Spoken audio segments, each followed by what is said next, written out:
Welcome to episode 72 of the Wilderness Podcast, your show done by casuals, made for casuals. I'm your host, Dilz, and with me is Dingus. Yo, how's it going? Dingus here. Fucking Dingus Magoo, how's it going? Oh, it's pretty good. Can't really complain.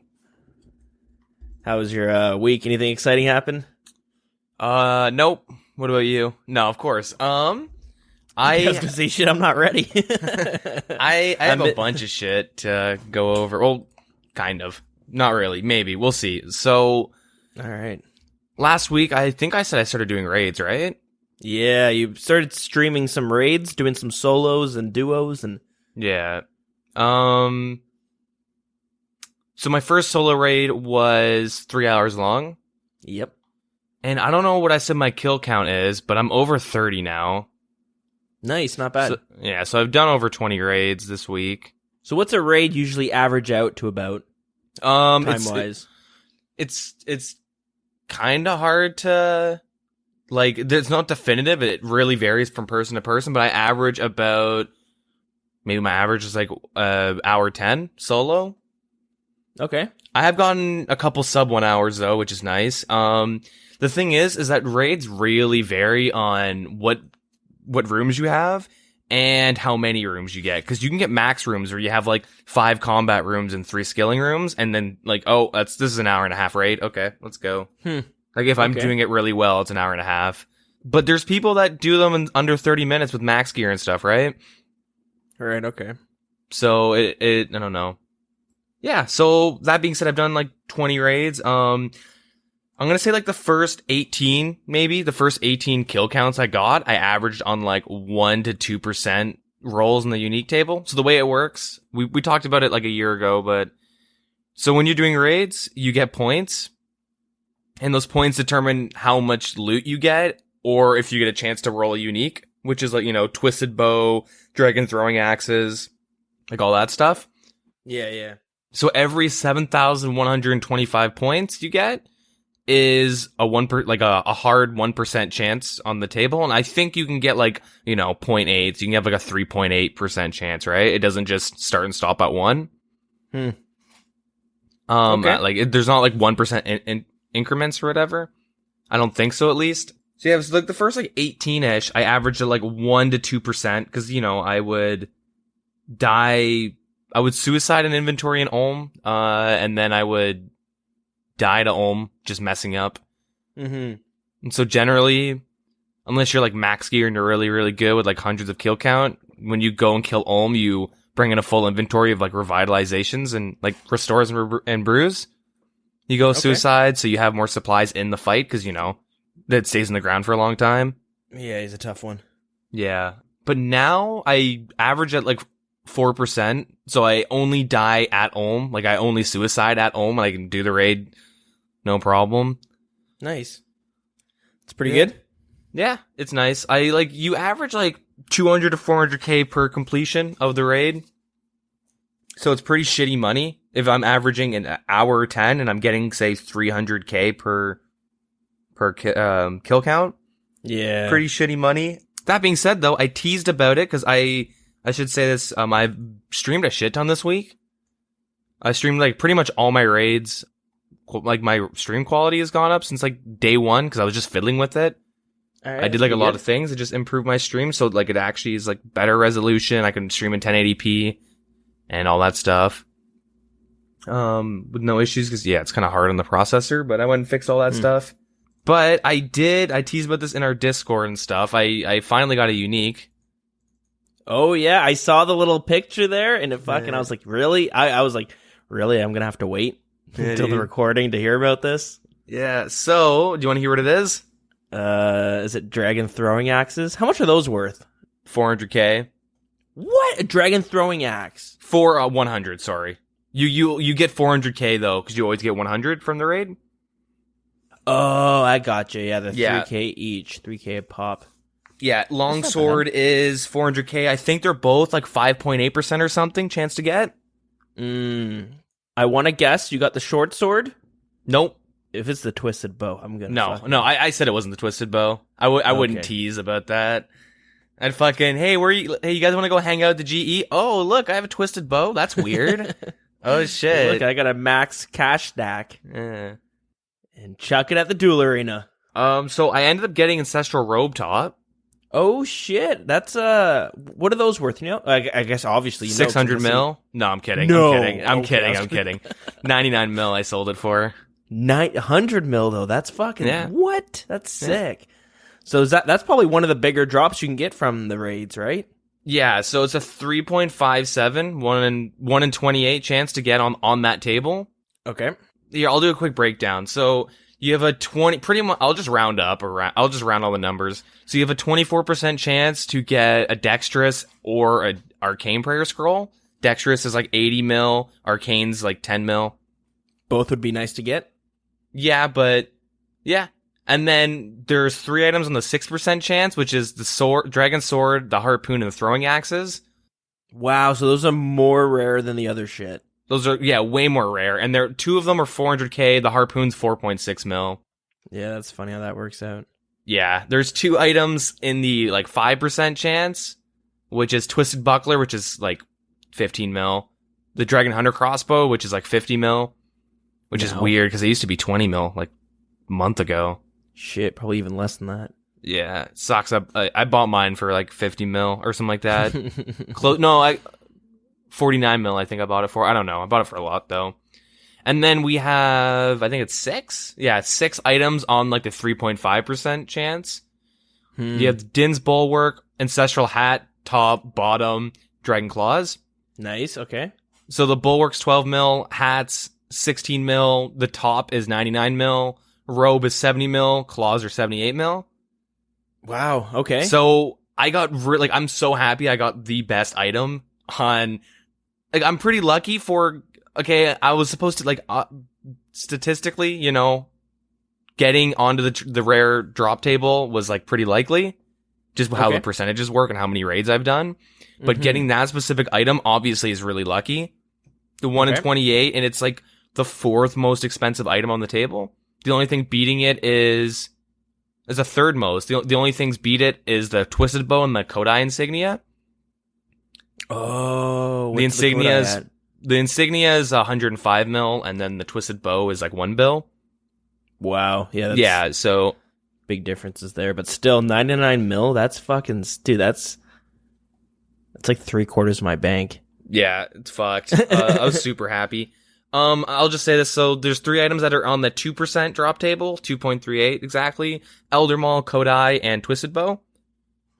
So I was pretty close to actually hitting that table, I guess. Kind of. I mean, in percentage wise, but I'm not going to complain because, you know, 99 mil in my bank. The Elder Maul is 66 mil. It's been going up though because of Rev Caves.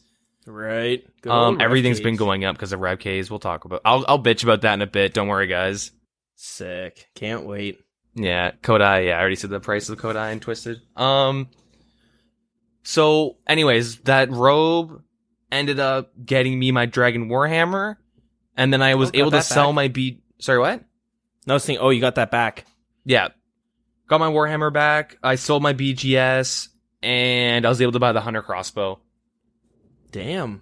So here's the thing. When I started raids, my item goal was the hammer and then the crossbow, and I thought that was going to be like 3-4 weeks to get. I got lucky, got it in a week. Yeah, sounds about right. So I'm like, fuck, I have to figure out what I'm getting next. And so far, it's either I'm going to go for full Arma or Tormented Bracelet and then like Arma Legs or something. Yeah.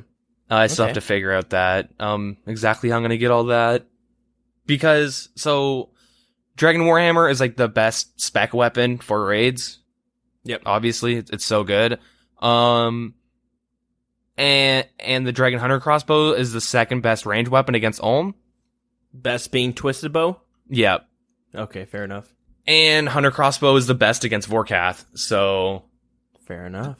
Yeah, my Vorkath kills are decent now. Oh shit, yeah, that's pretty dope. You're just hitting like 70 pluses on them and stuff. It's nuts. That's fucked up. Yeah. yeah, so like a lot of raiding and stuff done.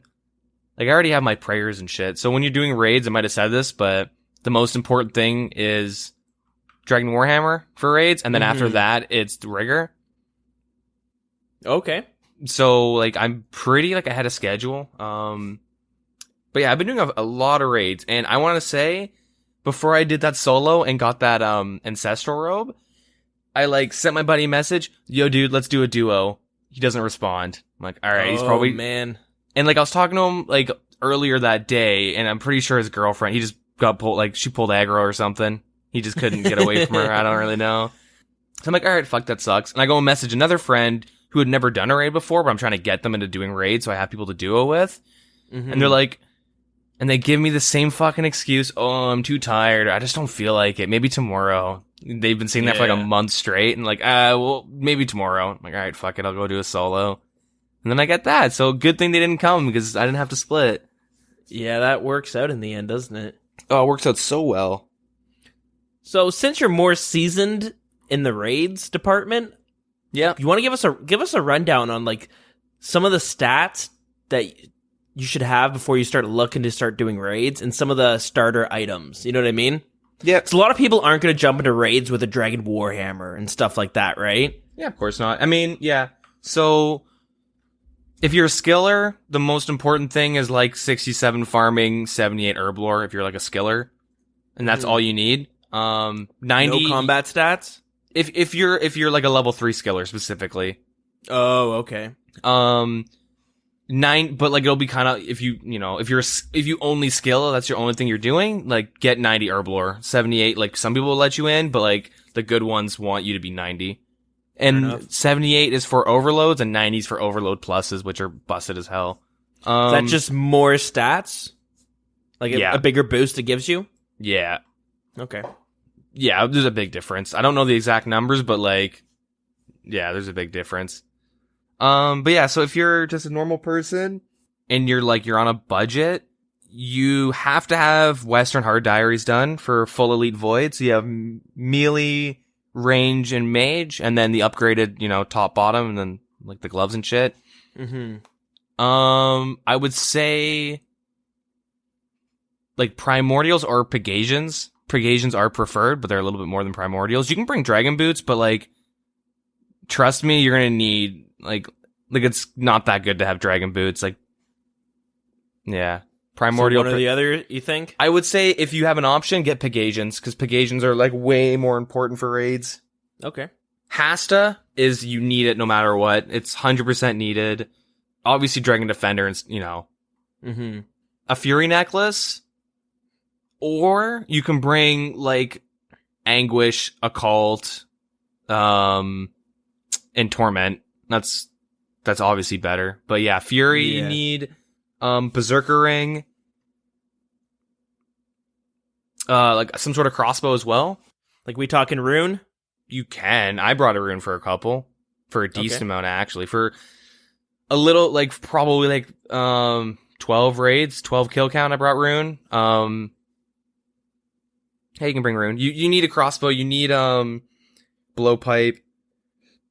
A salve amulet is really nice. It's very, very helpful. What do you use that for? There are skeleton mages, and they're weak, salve works on them. Okay.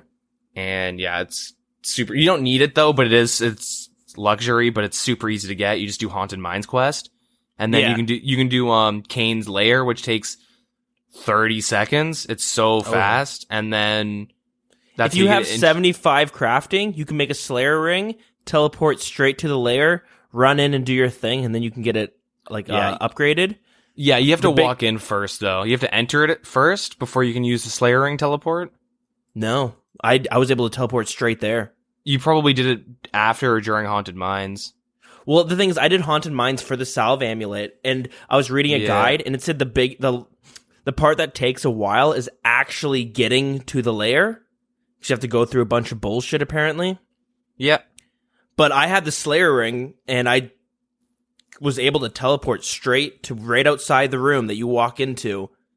Maybe they changed that. I remember, I did it a long time ago, but I had to run Because I remember I had a clue scroll or I had something that made me go there, and I tried teleporting with Slayer Ring and it wouldn't let me.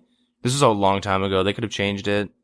Yeah, no, yeah, I just did it recently, like maybe did it a month ago. Oh, okay, yeah, I did mine like last year. They could have changed it. We might have actually talked about it.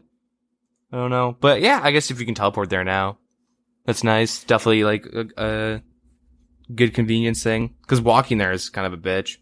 Yeah, that's what I read, and then I was like kind of dreading, so I was like, that seems tedious. But yeah, I was able to teleport straight there, and I was thinking like, wow, that's kind of fucking busted, but whatever. And quickly to go back, so you said the rune crossbow. What are you using that for? Or a crossbow, I should say. There are some guys, Mutadile, skeleton mages, shamans. I might be missing another one, but there's some of them where you can use a blowpipe. You use a blowpipe and the crossbow. So with the skeleton mages, you'll use the crossbow only if you can't blowpipe them. And like when I say that, like as in you go to blowpipe them and now two of them are hitting you. You only want one of them to be hitting you at a time. Oh, so since the crossbow is longer range, you can stay back a bit more. Yep, and you can also put it on long range too, and Okay. Yeah, get extra space. Same thing with Mutadiles, but the Mutadiles, you'll want to safe spot them. And for one of the safe spots that is actually super busted, you need long range crossbow to do it. Okay. And then Shamans, it's much easier to crossbow them than to blowpipe, because like you don't get to wear Xerix. I mean, not Xerix, sorry. Whatever the fucking Shazian. Yeah, you don't wear Shazian in the raids. And so those acid bombs really hurt, and like attacking with the blowpipe and moving every step is kind of difficult, and you might walk into another shaman and aggro two, or like mess up. So it's just better to, sit at the wall and crossbow them and just run around in circles. Yeah, okay. So yeah, you should really bring both. Interesting to note. So you got the rune crossbow, which is pretty damn cheap. It's like 20k maybe less. Yep. And you also have the recently added dragon crossbow. Yep. So I just looked this up as we were talking. 7.7 mil for a dragon crossbow. But a dragon crossbow unstrung is 9.9 mil. 2.2 mil more. Yeah, makes sense. Who's going to buy an unstrung crossbow? But why is it selling for more? That's the question.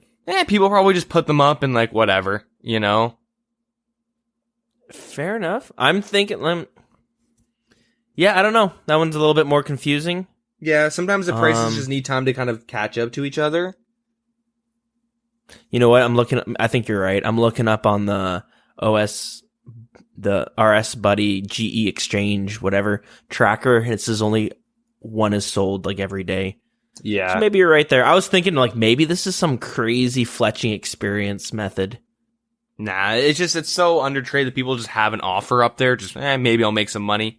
Fuck it, Fair enough. Yeah. Like you need to bring a pickaxe and stuff like that. It's kind of weird. So you can bring a woodcutting axe if you're on solo.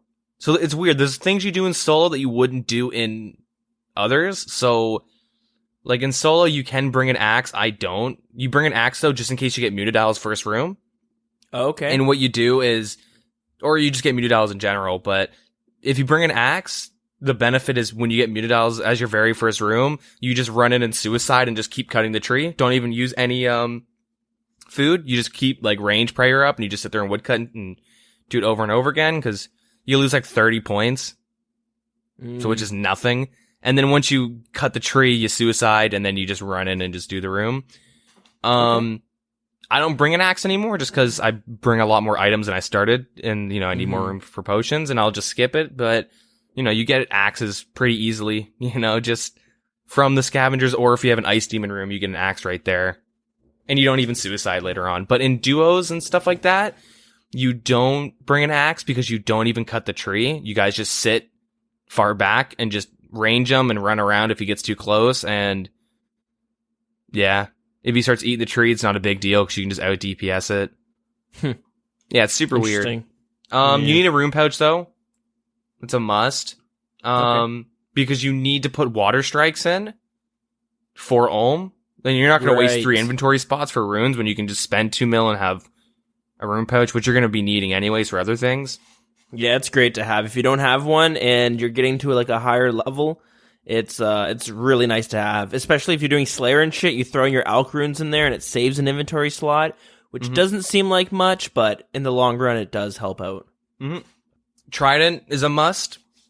Okay, so that's your mage weapon. Yeah. That's pretty much it for like basic stuff.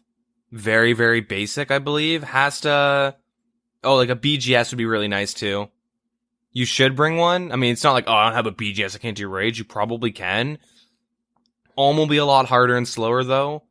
And just in general, like, because the hands can kind of be tanky. They have a lot of health and you want to be hitting consistently. So like you really should bring a BGS. But like you could do it without one. But yeah, you kind of need one. Cause I've done without a BGS and like no defensive, negative bonus spec weapon type thing. And it's adds like a 20-minute timer onto your raids. You know what I mean? Yeah, gotcha. So it's like spend the extra 10 mil. It's not a big deal. I think that's it. There might be something I'm missing, but what are we thinking stat-wise? What's a good stat range to be able to start looking to get a group together? Well, if you're looking for other people, like if you're like, I'm going to go join a CC or I'm going to go into the Chamber of Xeric world, like max, just max your melee and shit. Because like people won't, like let's say you're getting a group together with some buddies. What would be with buddies? Because the raids scale to your level. Yeah. As long as you guys, because you need to have you need to be over 100 to get full Elite Void. Yep. And so you have to be at least over level 100. And if you're just doing it with a friend, just be near his level. That's like the best you can do. But like the only reason why I'm saying like if you're looking to play with random people in Chambers of Xeric world, like they're all maxed or like pretty much maxed and they're going to like not take you. I went there looking for people. And you see like a level like 112 and I'd go do a raid and come out and he's still there. And I'm like, okay, go do another solo raid, come out and he's still there. And you're like, oh my god. And I'm like, yo, have you been here the whole time? He's like, yep. Man, just go do a solo. I can't though. It's too hard. It's like, well, of course it's like doing your first solo is a bitch. You just gotta, took me 3 hours to do my first solo. You know what I mean? Yeah. Second one was 2 hours. Third one was an hour and a half. And then like, now I'm consistently like around it like a hour 10 or under. Yeah, that's pretty good. It's just, it's a process, but yeah, like. So you're saying once you get the items for raids, you can start trying to find a group if you wanted to, as long as they're in the same level range? Well, like a group of let's say 3 level 100s. So if you be able to be okay out there, it's kind of hard because like I've only really done them at max, and the fights do seem kind of long. I don't know how much it scales down, so it's a little bit tricky. And like everyone I know that's under 120, or everyone I've seen under 120 trying to do raids, have like the thing is they don't even try to solo it, and all they've done is try and find random people, and no one wants to take them in. So that might be a bit of a bitch, but like. I would seriously recommend if you want to start getting into raids like pretty like seriously, like to max out first. Because the thing is when you're spamming raids, it's like you're committing 30 plus hours. Like, okay, for me, I spent over 35 hours getting my Ancestral Robe Top in total, like adding all my raids together and like, like the learning process as well. So getting my next one, quotes, my next unique won't take 35, take a lot less, but like from raid 1 to like now, it took 35 hours. And you get 100 mil, but you'd get like between 50, like the first, 15, I got like 100k worth of like alkables or like notables, sorry, not alkables. But now I'm getting 400k. Like it averaged around like 3.5 mil an hour, but that's after 35 hours. Yeah, okay. So it's kind of daunting, and like you can do Slayer or Rev Ks, which I'll complain about later. You can do Slayer for like 1 mil an hour, Rev Ks for a lot more than that. Like an average person could probably pull like 2 mil an hour. You can do Vorkath for like 2 mil an hour, like, but you get that stuff at the end of that hour. Like it's like instantaneous pretty much. When you get the kill, you get the money. Mm-hmm. So like raids, you want to max out pretty much. Like I'm not fully maxed. I have like 94 magic. I got 97 range this week just through like Slayer and raids and bossing. And I'm maxed melee with like 77 prayer with all the, and it's still like, it took me a lot of time, and you know, I'm committing an hour per raid, and you know, you walk out with 400k. So like, if you're looking for instantaneous money, it's like, and you want like, you know, you're lower level, it's probably going to take you a lot more than an hour. Yeah, for sure. And like, man, my first solo, I had like 4 or 5 attempts where I just had to leave because I couldn't do it anymore. I complained about it in one podcast, how I needed more than 4 attempts on Vespula because I can't do it in 4 attempts. And you only get 3 to 4 because you bring an antidote and it poisons you. And if you have shamans beforehand or whatever, like, so it's kind of a daunting task if you're getting into it. But raids is super fun. Getting the drops, or like getting that drop felt so fucking, that's the biggest drop I've ever gotten. Like, just like that, like in like one moment, it was like the second time, or I think it was the second time I'd ever had more than 100 mil just sitting in my bank. The first time was when I staked the Warhammer 1 and then sold it. And then the second time is through raids. But like, this time it felt earned, you know what I mean? It was like, fuck yeah. Definitely. I spent like 35 hours grinding this shit out. I could have easily done Vorkath, you know what I mean? Yeah. I could have easily just sat there for 35 hours killing Vorkath over and over again, and I probably would have made maybe a little bit less. I don't even know what I average at Vorkath. Or like I could have done revs for that same amount. The main thing is like raid supplies do kind of add up. There was a couple times where I ran out of supplies and I hadn't gotten a drop and I'm fucking broke. So I sell my Slayer tab and then I have to go do Vorkath for like 2 hours. Damn. And then use that money, buy all my supplies and go back in, right? Yeah. So, I don't know. I would say like, try to have base 90s. Yeah, that's what I pictured it being like. Level 120 is when you start thinking about raids. That's what, in my head. That's what I had. That was my idea of raids. But yeah, obviously it's the end game content, right? It's, yeah. You know, maxed accounts is what you would do with a party of maxed players. Yeah, and like, when I'm chilling at Xerix and like I see everyone in max gear, I'm one of the few people like 123 in full void. You know what I mean? A lot of people are 126, like maxed accounts with max capes and like max gear, and they're doing raids. Yeah, I don't know. Like, I would probably just say like, I mean, raids are super fun. So like, if you want to do them, just go get the basic gear and start trying them out. But like, long term, it's probably better to like stick to Slayer and bossing when you're bored, just like God Wars dungeon bosses or whatever when you're bored, until you have like, I would even like, I honestly want to say like 95 plus in your melee stats and like 90 range and like 90 magic, just because like, yeah, I don't know, raids are, it's kind of a bitch. They're pretty difficult. It's fun. It's really fun though. Yeah, that's cool. Pretty good piece of content that they brought into the game. Fucking a little over a year ago, isn't it? Yeah, last January. So cool shit. Yeah, still getting a lot of use. Yeah, for sure. And it gives us lots of promise for the next raids coming out. Yeah. So besides raids, what else you get up to? Vorkath. Vorkath, fair enough. All right. What'd you do this week? Okay, let's see. I'm on my way to level 98 attack. We're getting pretty close. I'll have that tonight for sure. Nice. What else did I do? And I got a Aviancies task. So I decided I'm going to try to kill Armadil. I talked about it before when I tried to kill Armadil, and it was like a pathetic attempt where like I was with some people from the I was with some people from the clan chat. I think it was just actually one other person, and we were able to get one kill before we had to get out of there. And yeah, it's just a pretty hard boss. But this time around, I tried soloing it, and I tried some of the other methods. So there's basically 2 methods you can do. There's the Chinchompa method, and then there's just the rune crossbow method. Oh, not the rune crossbow, but the crossbow method, I should say.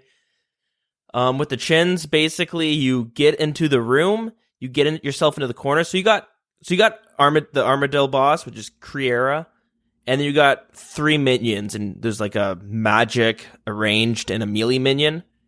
And the idea is to get into the corner so the melee guy comes to you, and so does the Armadillo boss. And then you throw chins at the melee guy, and he's got a low range defense. So then when you hit the melee dude, it'll splash and hit Kriera for the same damage or close to it.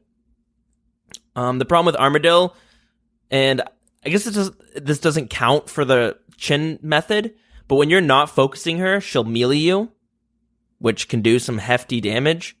But luckily with the chins, you're constantly hitting her and whatnot. Yeah, with the chin method, you click her, like you attack, you throw your chin at the melee guy that's on her, like under her, because you're standing in a corner or whatever. And then as your Chinchampa's flying at him, you click on Kriara, and then you click back for your next attack to throw at him, because your Chinchampa's deal damage based on the primary target hit. So the melee minion has less defense, so you do more damage, or you'll in general, to Kriara, and that prevents her from doing her little melee frenzy thing. Okay, interesting. So I wasn't doing it like that, so that makes a lot of sense. Yeah. So maybe disregard what I'm about to say, because I was just straight attacking the melee dude, and it's a little expensive. I was using black chins, and they're like 3k each, and I found I was able to get like 1 or 2 kills per trip with that method, but now that you mentioned that, it makes sense, because I was just getting hit like a truck. Yeah, Kriara is the easiest boss to kill in God Wars. No kidding. Yeah, she does. You protect from missiles, and then you do that. People also bring Blood Barrage, I believe. Oh. Yeah, and they just have a full inventory of brews, pretty much, brews and restores, and yep. They shred it. Yeah, anyways, go on, sorry. No, I was going to say, I was getting destroyed with the chins, so then I came back and I decided to just try going ruby bolts and diamond bolts and just kind of attacking her straight on, and then I'd blowpipe the minions. And I was able to get about 5 kills per trip, which I thought was pretty good. Worked out. Have you tried Black Salamanders? I read about that, but I didn't try it only because I figured it wouldn't be as strong as just going ruby bolts and diamond bolts. Okay. You got any experience with that? No, but I think you bring high range defense gear. Okay. So, true. Toregs or Bandos, because I think you use a Black Salamander. I think it's its melee attack, or it's range. I'm pretty sure it's melee. It could be range though. I'd have to double check that. So the interesting with the Salamander is it has so we all know that with your different weapons, you have different attack styles. You usually got like an accurate, a strength, and a defensive attack. With the Salamander, you get a melee, ranged, and magic-based attack, depending on which style you're clicking. Now, I don't know if that makes it ranged or not, but I do know that the damage is like based, magic or range or melee, depending on which one you click. Experience and all that. Yeah, so that's a pretty unique weapon. It's a shame we don't see too much of it, but I guess it's not very strong. I mean, it has its niche. I guess you can bring it to Arma, and I was thinking you could bring Black Salamanders with like full range defense, and then bring like Aram Switch for Blood Barrages too to help you stay there. Yeah, because with the Armadillo boss, you do need a ranged attack, so that's, I guess we'd have to see, because I'm not sure if the Salamander is actually I guess it would have to be, because it was one of the methods of killing it. Yeah, that's pretty interesting. And I guess this is just going to be a little, not a teaser, but we can link it to the conversation later on this episode. Fighting God Wars bosses is expensive until you get a good drop. I guess, Kriara, yeah. Kriara is really expensive. Because the Sarah brews and the restores, I bring 15 and brews. And the gems, yeah. So, Arma is really expensive. Bandos is, if you're soloing. Zamrock is just awful. Don't do Zamrock. Never. You just pretend that guy doesn't exist. He's fucking... Unless you're an Iron Man, then I guess you kind of have to kill him at some point, but... I don't know. Pretend he doesn't exist. Zamorak sucks. He's like as hard as Bandos, and he is like drops like a 10 mil item. It's his best item. Sarah though is definitely the easiest, and you can also get the God Sword and the ACB. Yep. Because I think it's lore-wise, Zilyana stole the crossbow from Kriara. Oh, so that's how that happens. Yeah. I was wondering, why the fuck isn't the Armadillo crossbow on the Kriara drop table? Yeah, Zilyana's a little sneaky bitch. Yeah, generally though, you kind of, I mean, Kriara's like different, but for the other three, like you kind of break even for a long time, or you lose money, but generally you'll break even and then make a lot of money. Like, I did like a 9-hour Sarah trip in terms of like, or a Sarah like kill. Like me and my buddy just grinded like a whole Saturday killing Sarah, and we walked out with like a mil profit each. Yep. I could see like that. Less, like a little bit more than 100K an hour. You know what I mean? And we got 2 Ceridom swords. Like, it's shit until you get like, you know, one nasty item that's 40 mil, which I've yet to get, but soon.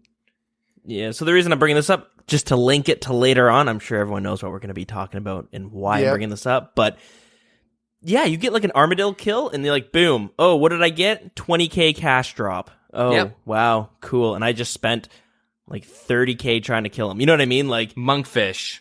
I guess I can stay here for another trip. Maybe. Hopefully. Fuck. Yeah. So it's funny how that works out. And then recently, just today, I had the Vedian kill. Or not Vedian, but I had the Vedian Slayer task.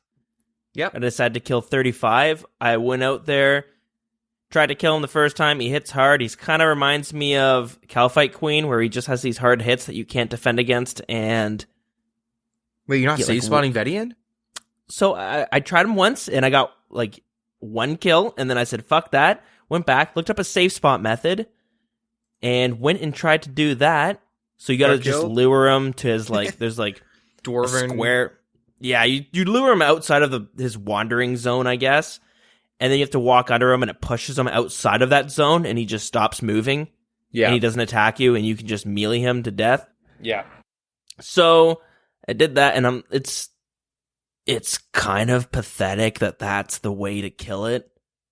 Like, if you go on YouTube and you type in Vedian guide, good luck finding an actual guide. All the guides you're going to find are how to safe spot him.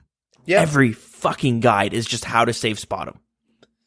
So, yeah, that's kind of, it's kind of sad that that's the way it is. So, it's understandable why everyone's safe spotting him, because he's hard to kill. But it's just like, it's sad that that's like the standard way of killing him. But yeah, I did that. And then when you're safe spotting him, you don't really need to pay attention. You attack him. He spawns these like skeletal hellhounds that you can kill. You just pray melee and kill them. Then you finish him off basically.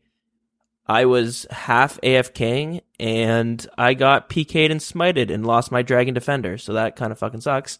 Do you not have extras? No, I didn't have extras, and he's in 33 Wilderness. Yep. So yeah, I lost the Dragon Defender, and went back, and then I realized in order to get the Dragon Defender, you need to have a Rune Defender. You don't have a Rune Defender? No. And in order to get a Rune Defender... Yeah, I had to go back and basically kill... Oh, yeah, this was so fucking annoying. I had to go back and get my Bronze Defender, and then I had to go through all the Defenders again. It was rough. I had to grind out tokens because I didn't have any tokens, so I had to start from basics. Went and bought a rune set, grind out like 1,000, and then I'm playing RimWorld on the side because I'm just like, this is bullshit. I'm all pissed off and shit. Yeah. And I AFK'd a bit too much, and somebody picked up my fucking rune, my full rune set. So. Oh my god! Wait, why are you using? Just use Mithril. More tokens per hour. Yeah, but rune was more AFK. I would like click the fight, and then I go to RimWorld and do some shit on there, and that's the problem. I got clearly not AFK enough. Yeah, well, yeah. I look over, and I'm like, hey, where's my rune set? And then I see this fucking noob summon a rune set, and I was like, give it back. You know what I mean? Just fucking give it, dude. Yeah, so I gotta grind up my Dragon Defender still. That's where I'm currently at in RuneScape this week. But something kind of cool that I noticed, I guess it's a little pro tip for anyone. If anyone's playing on their account from fucking way back in the day, or your RuneScape 3 account if you're playing it on, and you're not playing RuneScape 3 anymore, since the introduction of the invention skill, a lot of items have gone up in price, and a lot of these items are basically clue scroll items. So go out and clear your banks out, because you might have some items in there that are worth a pretty penny. I've gone on my account before and I would clear out the bank of all this shit, and I made like 8 mil. This is when I first started, like 8 mil, then I fucking swapped it over. And yeah, I gave myself a little boost there. But I went on this week just to see what's up, because it's been a long time since I was able to go on. And sometimes when I try to remember about the treasure hunter little microtransaction gambling game they got going on there, I try to jump on once a day to do my rolls and hopefully get that 200 mil drop or get some decent items that I can buy bonds with, basically, and get some free membership on my account. Mm-hmm. And I went on, decided to go in the bank and just sell some shit. I was able to sell 25 mil worth of clue scroll items on my RuneScape 3 account. And a bond is going for 16 mil right now. Oh, damn. Yeah, so one thing that like really surprised me, and I don't remember why I had this. So back in the day, this isn't actually my main account from 2004. This is my pure account, and I ended up giving away my main account. So there's a bunch of random items on here that I don't understand why I have them. But I had 25 U composite bows, and they sell for about 500k each. Damn. Yeah, invention. OP. Yeah. Pretty crazy. So definitely go out there and check. You might have some decent items on, like a boat. I had a boater, this stupid straw cap, sold it for 500k. Nice. Bunch of items. I had trimmed adamant, sold that for 800k a piece. Like it's unreal what some of the items are worth. So a little tip for anyone out there who might have some stuff on their bank account. Go ahead and drop that. Go buy yourself a bond. Get that free 2 weeks of membership. Yeah, you're golden. Mm-hmm. But besides that, that's basically all the exciting things that I've done this week. Yeah, should be. I guess with that being said, we will move on to this week's news. Yeah. All right, so what did we see happen this week in old school RuneScape? So we'll talk about the quality of life stuff from last week, like the poll that actually went through. So the skilling quality of life and then the farming timer and stuff like that. Mm-hmm. And then we'll go on the PvP polls. Oh yeah. Yeah, we know how the last PvP update went. Anyways. Months later and we still have to talk about it. Anyways, so it's great content. Perfectly sitting for the name of our podcast, isn't it? Yeah, exactly. So first and foremost, the farming timer rework has been finished and it's in the game now. So there was an issue with the timing. So what would happen is like your crops would update based on in-game ticks, and they would start and stop when you log in and out. So it would be like you could potentially like place like an oak tree and log in and out and have it never ever grow. Yeah. Like things like it was such a stupid system and how it worked. And yeah, they kind of, Modash spent a long time working on it. See, I had that problem with like the long growing trees, like the mahogany trees. They take like, it feels like 3 days to grow, and I'd plant 3 of them at the same time, log in, go to check on them, and only one of them would be grown. Yeah. So I'd chop that one down, log out, come in the next day, the other one would be grown. It would take me, on top of waiting the 3 days for them to grow, it would take each like 3 days after that to have them all chopped down and replanted. Yeah. A little ridiculous. It was programmed, 13 years ago, so... Yeah. It was really weird because things like the Gnome Stronghold fruit tree patch would grow faster than the other fruit trees. Okay. You know what I mean? And Yeah. they mentioned that the hardwood patches would have, like, you would be delayed a couple days. Anyways, they reworked it. So they're gonna, like, we'll explain how a growth tick actually works now. So imagine the game has like a clock that ticks every 5 minutes, every 10 minutes, every 20 and 40, and etc. So the fastest crops grow whenever a 5-minute tick occurs. So weeds and flowers. Cool. The slightly slower crops would grow whenever a 10-minute tick occurs. So crops grown in your allotments. Strawberries, watermelons, sweet corn. Slower crops grow whenever a 20-minute tick occurs. This applies to herbs and bushes. Oh, those are the big uns. Even slower crops grow whenever a 40-minute tick occurs. So trees. And then other crops would grow in an 80-minute tick. The belladonnas, 160-minute tick, fruit trees, 320-minute tick, spear trees, 640-minute tick, hardwood. Shit. So, for example, onions grow on the 10-minute tick. So if you've planted your seed before a 10-minute tick occurs, it'll grow when the tick happens. If you've missed it, you'll have to wait 10 minutes for the next tick to come. And it won't piggyback on the next 5-minute tick. The main problem with this system was that logging in and out at unfortunate intervals and world hopping specifically would make it so that tick would never happen. Right. So the new system solved that problem. So logging in and out won't stop a tick from happening. This means so once you put your seed in the ground, you'll know generally how long it'll take from its first growth tick to its fully grown state. So you have to still wait for the intervals, so they're still on the same tick system. But the system's able to like handle the logouts and world hops, and it won't mess everything up. They won't offer individual timers for each patch, let their own growth start the moment you plant it, because it's just too hard on the system. Okay. Yeah, so they've had to rewrite, this whole code and all this stuff. Yeah, if there's any issues, just report the bugs because they rewrote a whole portion of the game that came out, 13 years ago. And they've had to, Mod Ash did it all on his own, just revamped it and completely fixed it, supposedly. I haven't seen any bugs yet, so far it seems good. And you hear about that a lot, like whenever we have a new, like a lot of content coming out, Mod Ash is going through and rewriting a bunch of specific code for it. Like I can't remember the last one was. Might have been Raids or something, or Fossil Island. I can't remember, but he cleared up like 8% of the code. Yeah. Some shit like that. Yeah. So, the system has to transition from the old version to the new one. So hopefully by now it's done. By the time you hear this, it's been done, but give it a week or two.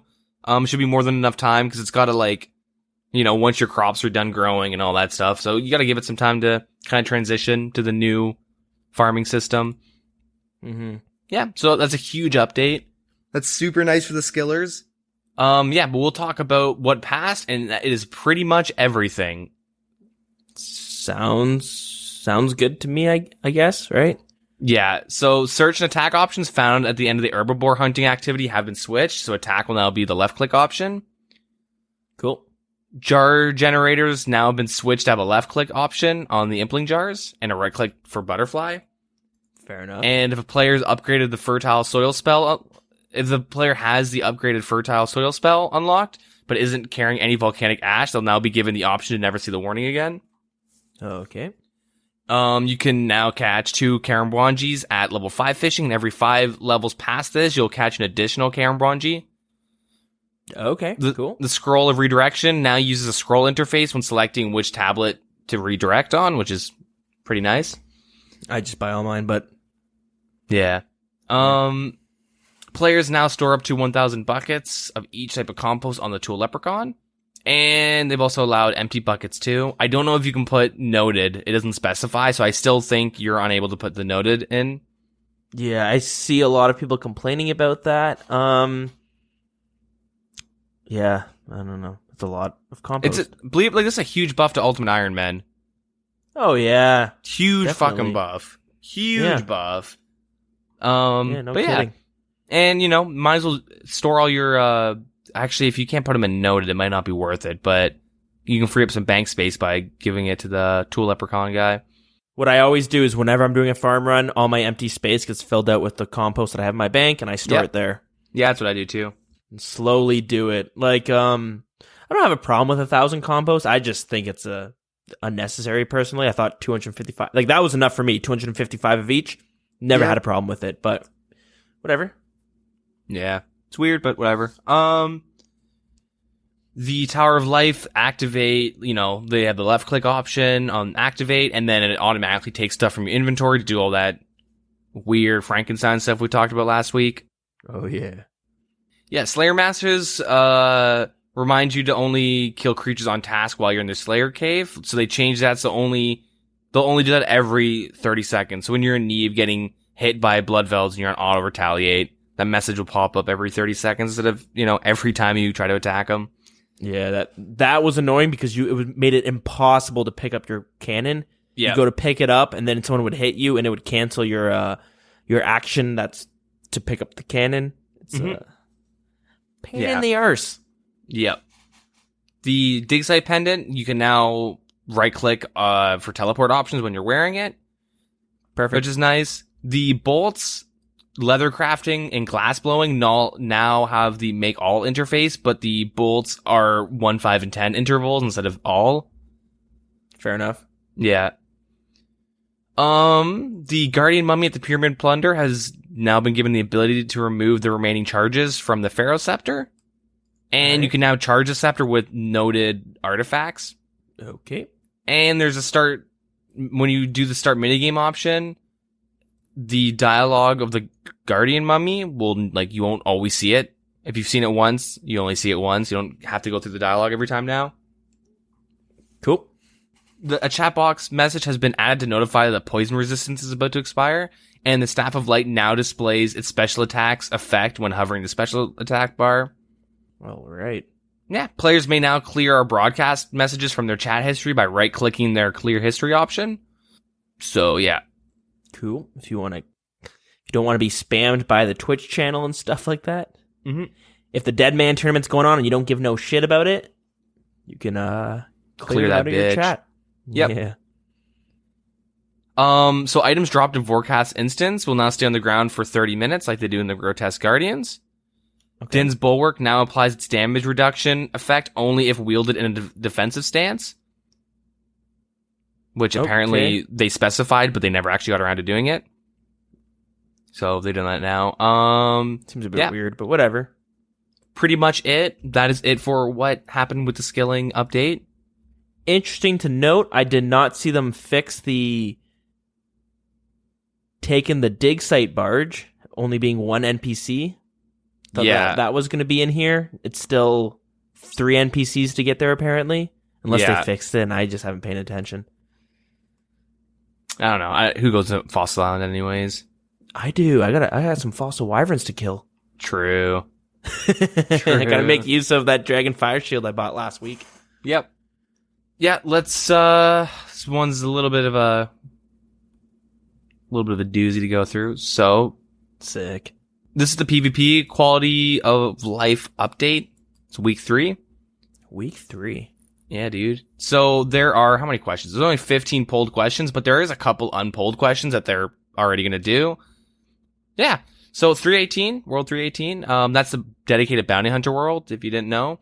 The way bounty hunter works, if you've never done it, is like you'll get a target that you can kill, and if you kill them, you have a chance to get a mysterious emblem from them, or if you already have one in your inventory, you can get it upgraded. Mm-hmm. And you also can opt into skipping the targets. On the top right, you can just click skip. And the big thing people complained about is that there'd be a lot of clans and then just random people that'd be deep wilderness. And clans would, sit in a multi-zone hoping people would, teleport to the bounty hunter target. Yeah. But you have to waste a lot of skips on people that are like deep wilderness. And then eventually, you're running out of skips, and now I gotta wait a while till I'm allowed to, get people. So they've reduced the penalty drastically for skipping when you are more than 5 wilderness levels apart from your target. That's a good change, because a good thing An important thing to note is that bosses on the Bounty Hunter world have a chance of dropping the emblems. Yep. So there are skillers that go there just for the chance of getting those emblems. Yep. With like 100 PVM each, loot. so yeah, exactly. Yeah, and I think like around wilderness level 5 and 6, that's where like at Edgeville, that's where like a lot of cheesy darkbow rushing is, because you can kind of abuse the bounty hunter system. By like PJ, you have a friend attack the target and then your target, and then you come in and spec because you can PJ your target and stuff. Wow. Well, it's to prevent PJing, but you can also do it the exact opposite way too. And that stuff, and the skull tricking and teleblock, all that jazz happens at like 5 to 6 plus wilderness. So, you know, you can just stand at the ditch and skip them if they're at 5 or 6, which is kind of nice. I like how they thought that through. Maybe it's a coincidence. Probably just is. Let's be real. But, yeah. So the next one is in PvP worlds, there are certain dangerous hotspots and they're near teleport locations. So players are able to repeatedly cast teleports to these locations and it prevents them from taking any damage. So let's say you're in Varrock Square, which is pretty popular in the PvP worlds.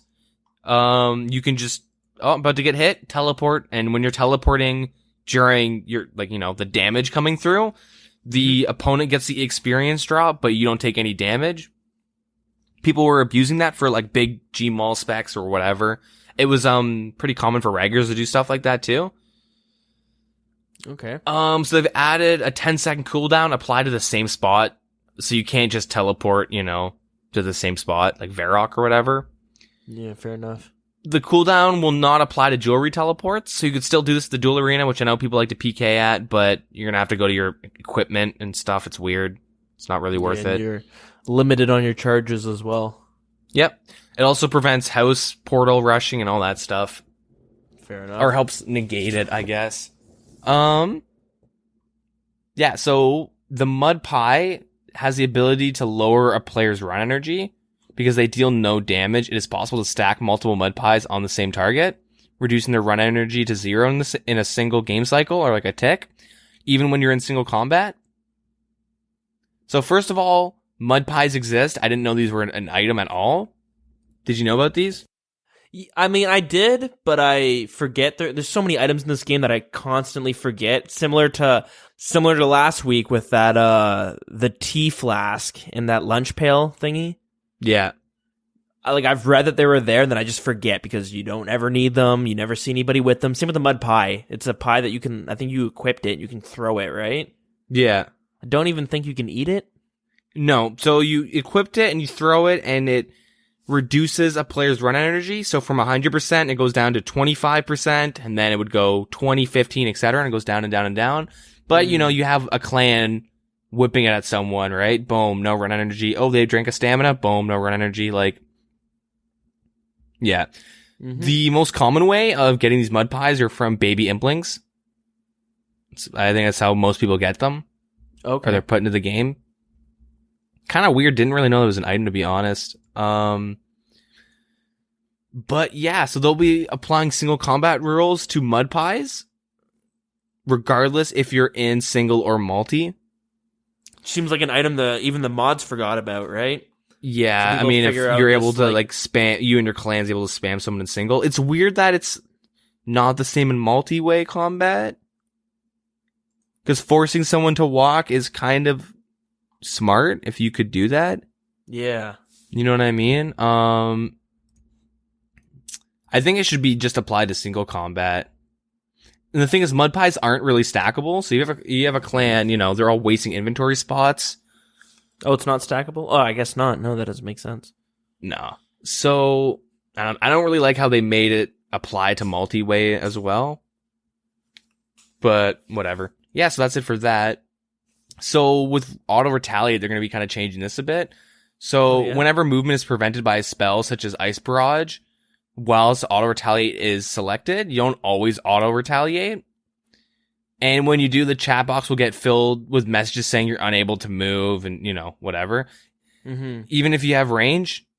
Okay. So they're changing it so auto retaliate will work properly when you're impacted by spells that disable movement in PvP. Nice. Yeah. The next one is, I think, yeah. So the next one is that how they want to release the ability, or so I'm going to say it again. And for the next unpulled change, they want to remove the ability to release Black Chinchompas whilst in combat. So currently, if you die in PvP while having Black Chinchompas in your inventory, they would drop alongside you with the pile of loot. Yep. But, you release them before you die, meaning not only do you still lose them, but your opponent also receives nothing. Mm-hmm. And so they've taken the ability to do that. This will apply in PVM and PvP combat. Interesting. I kind of thought this had already been changed at some point, because I remember this was a huge problem where people are going Black Chin PKing and you get like no loot because a guy can just let them go, and then he's like, fuck it, if I'm gonna die, you ain't getting shit from me. That's how it should be, though. I don't know. It's a weird one, because at the same time it's like, well, why do we have a release option now? There's no, in what world are you ever gonna release Black Chinchompas? Yeah, that's the thing. Just take out the option. Don't, like, you know what I mean? Like, I get it. It's weird to drop an animal. It's going to stay there. I get that. But, like, the whole point of having release was, like, the only benefit, to having release is that, oh, I'm going to die. Well, you're going to die too. Like, this is putting more items into a market that we don't need to. Yeah. Because, like I said, this only affects people. This is good for PKers and stuff, but, like, bots don't give a fuck if they lose Black Chinchompas. And, like, they get botted, exactly. Trust me. Multiple people have botted, multiple bots have botted 200 mil, or almost 200 mil hunting before they get banned. That's crazy. There's a lot of things that get botted a lot. Another part is the orbs charging. Yeah. But at one point, within the front page of the high scores for hunting, I think it was like the top, or like 6 of them near the top were all botted. They were just botters. Wow. Like, not someone who decided to bot, like someone who has a bot farm and they have hunters, and like 6 of them have got, to the front page of the high scores purely by botting. So, like, it happens quite a bit for Black Chinchompas. It makes sense, but I feel like this helps PKers, but this also fucks people who aren't botting too. Because you're going to get pissed off, but bots don't get pissed off. They go, oh. That's the problem. Like, I see why they have to do this, and I kind of agree to it. I mean, I can understand the other side of it, but, like, with the release option, you will see PKers there, but it's still pretty rare to see them. Now, without the release option, it's, like, going to be a lot more riskier, which it kind of should be, if it's going to be in the wilderness to begin with. But it's a weird one. It's oddly controversial in the sense that it doesn't make sense. But yeah. Whatever. Well, the main thing is that Black Chinchompas are the obviously best moneymaker for Hunter, but also the best experience. Yep. So if you're hunting, you're pretty much forced to. I mean, obviously you're not, but you're forced to. If you actually want to, save 20 hours of your life, you're going to go to the wilderness and just hunt Black Chinchompas. Like, why would you not? You just bring your best tank gear, get a Din's Bulwark, and, tank as best you can. Yeah, exactly. In worst case scenario, when that dude with like 500 mil risk and a clan come and jump you, you're like, well, they're not getting anything because I'm going to release my Black Chinchompas. All right, cool. Yep. All right, awesome. This worked out perfectly. But now it's like, I don't know. I really don't like that. Just take out the release option. Yep. It's stupid. I agree with you there. Yeah. Or do something. I don't know. You know what I mean? Make some, I don't know, like have it where, I don't fucking know. Yeah, it's a weird one because let me put them in my menagerie, my POH. I don't give a fuck. Like, yeah. It's stupid. Anyways. I'll keep my pet rock, toy cat, and my fishbowl company. Yeah, exactly. Got those things chilling in my house right now. Oh, do you actually? Yeah, you get a fishbowl that just sits on the ground and a pet rock. Then you get your fucking mechanical cat wandering around. Nice. I should do that, but I'm too busy complaining about PvP updates. Yeah, the final change they're making is to the looting bag. I'm pissed about this too, but I mean, this one's a little bit more reasonable. So the way looting bags worked was you could just okay. Let's say let's play not riddle me this, but let's play a little hypothetical. Let's say I'm out killing revenants, and I'm like, wow, revenants give like a fuck ton of money, like the best money maker in the game. I'm gonna go bring my looting bag. I'm gonna go to revenants, and I'm like sitting there. I'm putting everything in my looting bag. It's all good. And then Dilz logs in with his team with the Wild Boys, and they jump me. And I'm like, fuck, I'm not gonna get this loot, but they're not either. So what I would do is destroy my looting bag, because my looting bag is gonna be destroyed anyways. And you could purposely destroy your bag, right? Yeah. So now they're gonna be changing that, I believe. So it drops everything on the floor. Fair enough. I mean, it makes sense. Like, yeah, I totally understand being a PK or PKing someone and then they drop nothing because they destroyed it and you're just like, so you know what I mean? Yeah, this kind of ties into the other one. So, I mean, obviously, right now, if you kill someone with a looting bag and they don't, like, their bag breaks and everything goes on the floor. And so you would just destroy it beforehand because you have to get another one anyway, so who gives a fuck? Yeah. Yeah. Food potions will be treated the same way as they apply as dropping in the wilderness, meaning that like if you destroy it, they won't appear. It'll be considered dropping everything on the floor. Okay. So this one's a little more like reasonable compared to Black Chinchampas.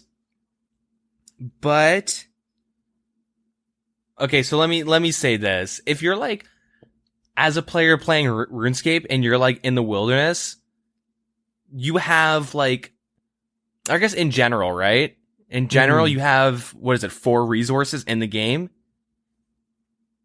Like 4, like I'm not talking like run energy and like weird shit like that. Like just basic, so you have health, you have prayer, right? Yep. Money. I guess you can put run energy in there too, but I'm not going to count that. But then time, right? Like those are the 4 main resources and like in RuneScape, but it's applicable to other games, right? Just health, prayer points, your bank value, and then mine or time. Those are like your main aspects, I guess, of anything like related. If I spend like 2 hours killing revenants and I don't leave and everything's in my looting bag for some reason and I destroy it, like no items or money's being put in the game, right? Yep. But also time is being wasted. Yep. And like you use the time to get money and shit. Does that make sense? Am I like explaining this correctly? So I think so. You're kind of getting 2 birds killed with 1 stone if you're doing this. Like, and it's for like pretty much it's for the good of the game. If you were to like, fuck, I'm gonna die. Let me release my Chinchampa that I spent 2 hours getting, or I'm gonna just destroy my looting bag I spent 30 minutes filling up. You're wasting your time, which is hindering your ability to make more money and like inflate the economy. That's tiny percentage more. And then also like that initial money is being put in the game. And so that's the only reason why I kind of complain that these things happen, is that it's not only like all the money is just being wasted. The PK wasted time killing you. You wasted time getting it, which, I mean, for you as a person sucks, but for the good of the game is actually good, because when we talked like last year and how much money got put in the game just, 2017 alone, and it's because there's so many more players, spending hour here and there, grinding money, et cetera, et cetera. Mm-hmm. So, like, I don't know. I just kind of find it's weird that they're like, no matter, hey, you're always going to be rewarded for killing someone. Which, like, it shouldn't really be the case. I get what you're saying. Coming from like keeping like PvP healthy, I could see where, sure, for the economy, it's like, you're bringing in more items into the economy, which is going to cause item sinks, or it's going to cause inflation of items and gold. But then if we're talking about like PvP, if we had it the way it was before, you could destroy it, you're going to have, it's like less of an incentive to go PKing. You know what I mean? Yeah. Which, like, I get it. You shouldn't always get rewarded for PKing, but at the same time, you shouldn't get fucked so easily from being a PKer. So there needs to be like a middle ground, right? The main thing is it doesn't help PKing because it's the whole going back to the analogy of the food chain. It's making it more so you'd rather kill the rabbit, you know, than the wolf. You know what I mean? Yeah. So like, you know, let's pretend you're like a wolf and you got your wolf buddies and you're throwing up your hashtags and you're walking around the woods or the field and you see a couple rabbits killing revenants. Gotta keep it somewhat related to RS. And then you and your buddies drop one and you're like, fuck, this rabbit was thin. It didn't have anything on. That was a waste of time. That sucks. Okay, well, let's go kill another one and another one. And you're like, oh, okay, well, I'm not really getting that much. Maybe this one got me a lot. Oh, okay, you know, that one got away. But then you see like another PKer and like, fuck the animals. We're just gonna go with RS. You see like another PKer and you're like, yo, this has happened to me and my buddies. We're killing people at Rev Caves before the update. And we're like, man, like, you know, we're getting like 100k per kill. That's nice. We're making money per kill. That's nice. Oh, this guy had 400k. Fuck yeah. Like 100k, only 100k per kill that took 30 seconds. And he was defenseless. He couldn't do anything. Like, you know, we'll take that. And these guys, like, no one, like, barely anyone ever destroyed their looting bags. I'm being honest. Like, this wasn't abused that much. Only by, like, the smart people. Yeah, I never knew you could do it. I died with a looting bag full of shit so many times. Rip. Yeah. That sucks. So, but like, I get what you're saying. But like, we'd be PKing like guys and like, okay, 100k, that's fine. But then we'd see a PKer and this actually happened who's got a toxic staff and like full mystic and shit and his buddies repping the same shit. We're like, yo, we're gonna try and fucking kill them because like that's guaranteed 500k. Sure. We're getting 500k if we kill these Stribers right now. Let's fight them. And plus, it's more fun to fight PKers, honestly. Oh, definitely. So we would jump them and fight them back and forth. I'd say Venom's overpowered. Let's tell you out. Peace. And we're out, right? Yep. And like the main reason why we fight them, it's like, okay, we're probably going to die if we fight these guys. But if we kill them, like we kill them both easily 500k each, but also probably closer to $1 million each because of just the shit they brought, their tri-word switches and everything in general. And it's like, we can get their +1s maybe if we smite them out. Like, yep. Like, it's very beneficial to like look for other PKers. But now you see like a guy at Rev Caves or a guy at Callista, whatever, you're pretty much guaranteed money. And so why would you risk fighting someone who can kill you when someone who can't kill you could drop more money than the PKer? I mean, yeah, I get what you're saying, but at the same time, like, the reason I'm going to disagree with that mindset is because, like, if you just take out one part of it, like, people are going to be killing the Rev. We're going to use the Revs. Yeah, because that's all people do now in the wilderness. Yeah, exactly. Or go to Vedian and then you AFK and then that one PKer that's out there who doesn't look at the dev blog and doesn't know Rev Caves is a thing. He'll get you. But the problem with that, though, is, like, there's going to be people killing the Revs no matter what. And if you allow them to destroy their looting bag and prevent PKers from getting a decent loot, then it's just going to have less incentive of PKers going there. So, like, whether or not there's that food chain that they're trying to implement in the wilderness, it might not be as strong as Jagex or the community wants it to be, but it's still there on a micro scale. And if you just remove, like, things like the looting bag being able to destroy is just going to hurt that food chain from ever existing. Sure, it might not really exist to the extent that people want, but it's still sort of there. You know what I mean? And regardless, like, the PVMers are still going to go to Rev Caves whether or not the looting bag is going to be giving it to the PKers. It's whether or not there's going to be more PKers going to the Rev Caves. And, like, yeah, you don't want to make it easier for PVMers out there in the sense that, like, when you die and they destroy their looting bag, it's just a lose-lose for everyone, right? Which is fine. You don't have to win in everything.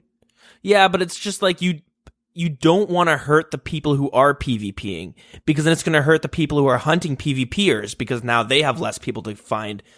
You know what I mean? You're just preventing those PvP battles from ever happening when you make it easier for PVMers just to, you know what I mean? Like, if you look at RuneScape 3 right now, there's not really PvPers. The wilderness is usually flooded with mostly just PVMers. Now, like, just from what I've read.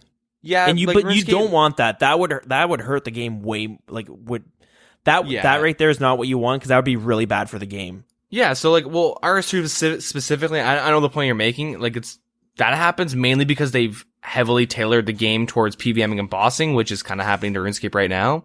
OS.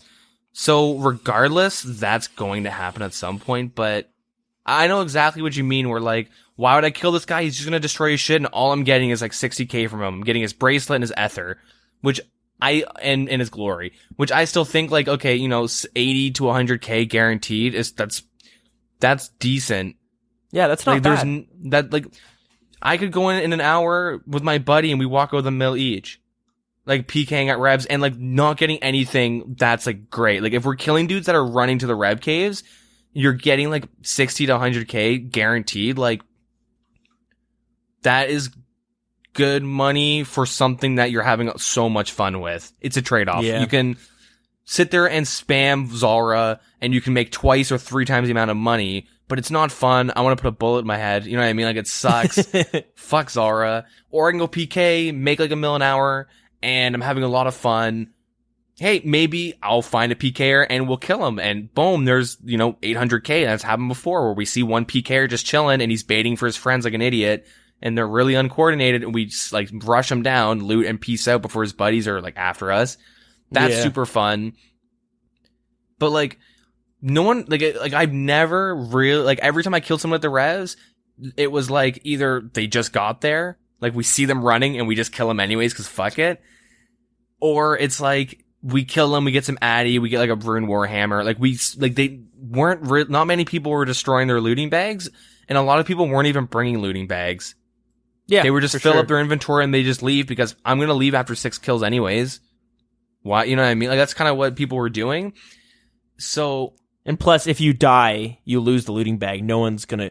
You don't want to go farm a looting bag every single time after you die. I mean, you go kill bandits near where the Chaos Druids are, and near Vanica. It takes like a minute if you can just one shot them all. But also another tip, since we're on the topic of farming a looting bag, if you look, it's in 16 Wilderness where the mammoths are, just north of one of the obelisks. You'll see a pond that kind of looks like an 8. Go there. There's level 2 mice that spawn, like 7 of them, and they respawn within like 3 seconds of killing them, or even less. Yeah. And every monster in the wilderness has a 1 in 30 chance of dropping the looting bag. So go there, you one hit them nonstop, you'll get it within a minute. Like it's I didn't super know that. easy. Yeah, it's whenever I need a looting bag, that's where I go to farm it. But bandits are good too because they're right in the wilderness, like level 4. Level 1 or whatever, like if you go under Edgeville? Yeah, they're right there. Yeah. So, but going back to the looting bag thing, this definitely needs to happen because the problem isn't so much that, like, I agree with you that it's okay to have a lose-lose situation from both PVMers and PvPers, but at the same time, when we have something like the Rev Caves where you're making 5 mil an hour, I don't think that's fair because that's when it's just too crazy. Yeah, no, I see what you mean. How the PVMers win out over a long period, but like, well, it's not that they win out. I mean, I guess no matter what, if you're going to Revs and you're walking out, you're probably going to make money every time because you're risking, the way Revs is set up, you're risking like 100k if max. Even. Yeah, right? No matter what. So like at the worst, if you're dying walking to Rev Caves over and over again, you have to die for like 3 hours straight, and then you're like, oh, okay, this isn't worth it anymore. You know what I mean? Like, the way Rev Caves right now is set up is that PVMers will always win, and that is super intentional. And we'll like talk more about the Rev Caves in a second. You want to just like stop it here then, and we can just like continue with everything else. We'll pick up with the Rev Cave stuff later. Sounds good to me. Because I think it's weird that like PKers are guaranteed money from PVMers, but they kind of should be, because if not, like from your point, they should be, because if not, like why would you want to kill them if they're all going to start destroying their bags? It's this weird vicious circle of like everyone loses in the longevity of the game, which I'm sure we're going to talk about. And again, I'm going to apologize beforehand that if you're sick of the Rev Caves, we're super sorry, but that's just been the topic of discussion since they've been released. But honestly, it's pretty important to talk about. Like we kind of have to discuss it. Like, well, yeah, it's what's talked about in the community, and new things are coming to light each week of them, and it's not something we're just going to ignore. And the main thing is with the buffs coming in. Yeah, and we're gonna like I said, we're with this podcast every week. We're gonna try to talk about what's going on in the community and stuff like that, and what we're seeing in the game. And if it's rev caves every single week, I apologize, but until something new happens, right? There'll be a day when we're both doing raids and everyone will send an email saying, stop talking about Xerix. This happened over a year ago. Guys, just keep doing raids like you talk about. Anyways, let's talk about the poll questions. There's 15. Watch none of them go through. Oh god. Watch none of them go through because everyone hates PKers. Anyways, we'll start. So the first question: should a warning message be added when attempting to cast any of the wilderness teleports on the ancient spellbook? And they would inform you that, it will take you to the wilderness. It would be possible to toggle this warning on and off. Yeah, I think that's a good one, especially with the ancient magics. They have weird names, as in they're like really lore related names. Yeah, Garrock, Dariak, whatever, Dariak. Yeah, you have the ones you just named, and then you have one that's, what's the one to Canifis? Carol? Something like that, some weird thing. Yeah, you have one that's like Carol, and you're like, is that the wilderness? And like, no, that one's actually Canifis. Or you have one that's, I can't even remember the name, but it brings you to the dig site. You know what I mean? You can't differentiate unless you have them memorized. All right, I'm gonna go teleport to Dariak. No. Log. Like, fuck. What? God damn it. Yeah. So that's gonna be a big no for me. Anyways, so should the wilderness obelisk teleports the locations be ordered according to level rather than their current sorting for these that have completed the hard diaries? Yeah, it sounds good. Yeah, I don't know why that's not a thing. Yeah. What are they, just randomly placed or in alphabetical order? I'm gonna be honest, I thought they pulled this last year. I swear to God, last year we talked about this. We're like, why isn't this a thing? Maybe not. It's a possibility. Because it's stupid that it's not changed yet, but... Maybe they just forgot. Poll question 3. Should we add a new world to free-to-play that would act as a PvP world? This is a very interesting one. That's a really cool thing to bring to free-to-play. But I will say, I think it would be pointless if you don't also bring in teleblock to free-to-play as well. I agree. Yeah, 100%. The only thing it would change is, like, bots would start using these worlds. Yeah. Yeah, because they just instant teleport. Yep. Mm-hmm. Yep. So I think I heavily believe teleblock should be a free-to-play skill. Yep. I think it would be perfect, but honestly, that's one of the ones that I am surprised it passed. That's one of the examples people can point to when they say PVMers vote no out of spite, and I go, I don't know what to say there. That one, you got me. Yep. Should the PJ timer be active in PvP worlds? As it's applied in the bounty hunter worlds? If it prevents PJing, I think so. There's a big ragging issue in PvP, especially in the pure community. You fucked this kid up. He is now just gonna rag you for like 3 hours. That's common. I have a buddy who used to PK all the time, and he just started fucking like with these people all the time, just like kept killing them, or like he would get killed, but he would shit talk super hard because he's a big trash talker. Nice guy, but he likes to shit talk, and it's really funny to see. And like what ends up happening is that he gets his clan together, and then like every time he'd go in like PvP worlds or whatever, they would just be chilling there, and they just PJ the fuck out of him over and over and over again. They'd spec telly and run. He'd get into a fight with someone, the guy would sit there and just start brewing or eating nonstop, and then like a guy would come and spec telly him. Or telly, or spec, and then telly out. And then eventually he just stuck to bounty hunter worlds, but with bounty hunter worlds, and because I asked him, because this was me being really ignorant about ragging in PvP worlds, and I probably talked about this on the podcast, and I asked him, because people complain about this, and I said, why don't you just stick to like Edgeville? And the reason is that Edgeville is super like, there's rules, there's unwritten rules. It's the same thing with like Dark Souls and like weird PvP games. Like a lot of like RuneScape is a weird PvP game. the way the PKing and shit works is very unique. There's always like rules where you go up, good luck. Yes. Want to fight? Pot up. 3, 2, 1. We go. Okay. Let's both skull. Okay. Let's go here. Okay. No, we don't do this. No, you don't teleblock me in edge. I'm just going to walk at the ditch. Don't teleblock me. Use like a proper PK, like a quote unquote proper PKing build. I'm not going to fight a range tank. Yeah. Like weird things like, oh, you're an obby tank. I don't want to fight you because like that's not a proper build. Like there's a lot of really weird rules, and one of them is don't tribrid. Yep. Don't tribrid, no overheads, weird stuff like that.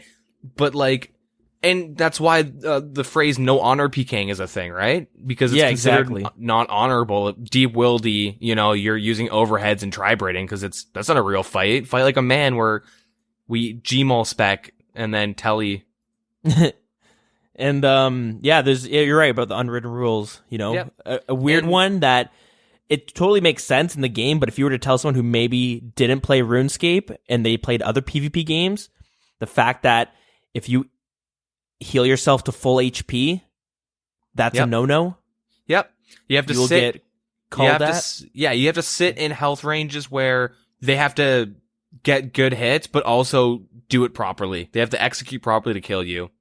Yeah, you have to sit like 10 health above the max hit, which are like, they could get lucky, and then obviously you'd have to be lucky to get RNG to hit you for like a 70. But if you're sitting at a 70 and then you heal to full health, people will be like, are you fucking kidding me? Yeah, which is 73 and under at max PKing. It's like honorable quotes, because I think it's stupid, but honorable PKing, you sit around 73 HP. And then obviously when they go to like stack and spec you, that's when you eat up. Yeah. But you obviously don't just like, oh, I'm 70, I'll let him, whack me with his whip and then AG or double Gmol AGS slap me. Like, no, that's when you start eating. But the thing with PvP worlds is that there's certain locations, not the GE, but GE is, it's kind of different. But like at the Varrock Square, it's you tribrid with overheads too. You ask, oh, do you want to just smite? Oh, let's know over, like, you know what I mean? Same thing with like Edgeville, around the Edgeville Bank. You hybrid instead of tribrid. A lot of people will bring melee and mage gear. And no overheads. Like there's like, so PvP adds like another layer. So you could easily go from like, you want to get better at PKing, you start at Bounty Hunter World, then you go to PvP World and start at the Edgeville Bank. And then, obviously they're not super set in stone with the PvP worlds because, a lot of people just sit one type of style and stuff like that. And they don't want to fight someone who's tribriding them, which is whatever. Yep. So the thing is, if you're getting like ragged by a clan and you're forced to go to Bounty Hunter Worlds, like they did what they wanted to do. You don't want to be a Bounty Hunter Worlds. The reason why you're in PvP Worlds. Sure. Yeah. So anyways, I think it's a pretty big change they should make.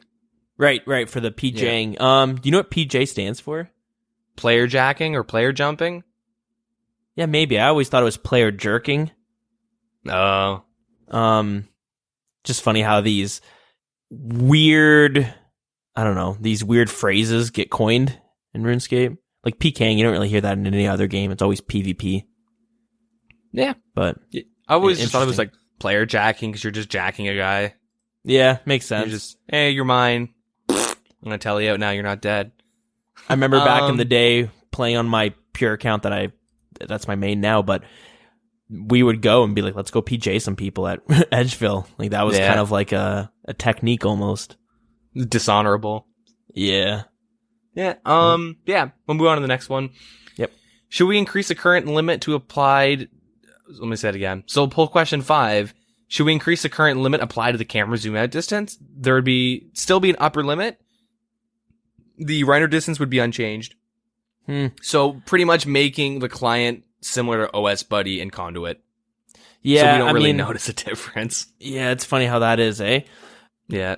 The reason, like I was going to ask, like, how is this PvP related? But at the same time, there's some parts in the wilderness when you're deep PKing where I don't know how often, you probably don't see this as much anymore, but there are these things called death dots where you'd have 20 people stack on each other and you would stack on top of a hill. So you could see the white dot on your map, but just the way the zoom out is, you could never really see who it was to right click to see if it was a death dot. So it's it kind of adds this element where, like, you know, get the higher ground and you have an advantage. This would kind of prevent it a little bit. Like, you would have to zoom out and shit, which adds, you know, a couple ticks to your game time, and that could cause the team to rush you. But again, it's if you can do it on the other clients, you may as well at this point, because I don't know how many people are playing on the official client. Yeah.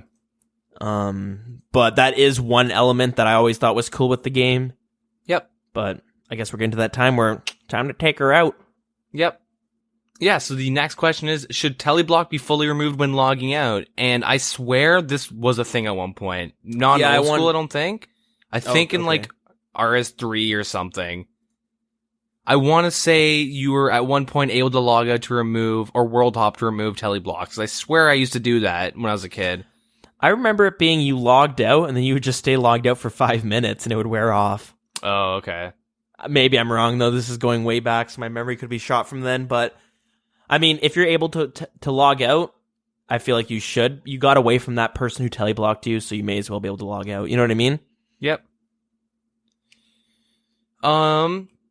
When teleblock is cast on you, you get a message saying how long this teleblock's lasting on you. Should the same message be given to the person who cast teleblock?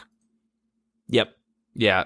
Okay. Sometimes I cast it and I am half watching and I can't remember if it splashed or not. You know what I mean? Like, I didn't notice if it splashed or it hit. Well, the main thing is too, if you have mage protection, you can reduce the duration by half, I believe. Oh, yeah?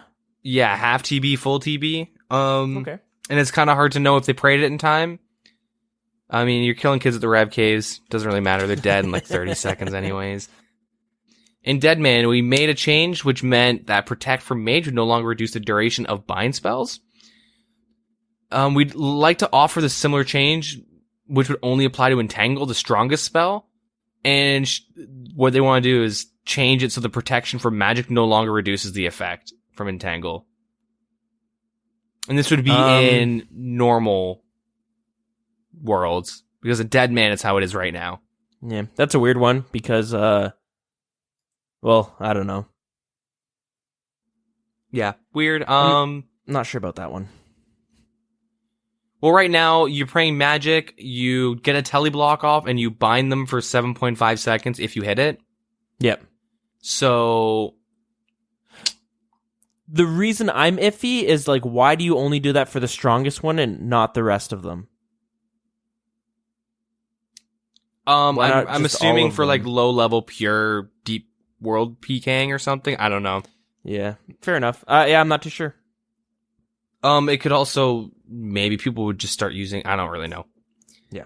No idea. Yeah, poll question 9. Should the experience you receive when splashing Entangle be slightly reduced so you know when the bind has been applied? Sure. I don't really think this is a big deal, because when you hit an Entangle, you'll get a health experience drop along with magic, because you can do damage with Entangle. Fair enough. So that's how I've always known. I guess you can hit it and get a 0, but to keep it consistent with the way all the other splashes work, makes sense. I feel like, yeah, you want to keep it as consistent as possible. Yep. Poll question 10. Should we change it so that you're able to attack your opponent for 6 seconds after they've entered a save zone in PvP world? Right now, you're able to walk in and out of save zones without being attacked, and this would apply only to players who have engaged in combat with each other. That one, I don't know enough to give an opinion on, to be honest.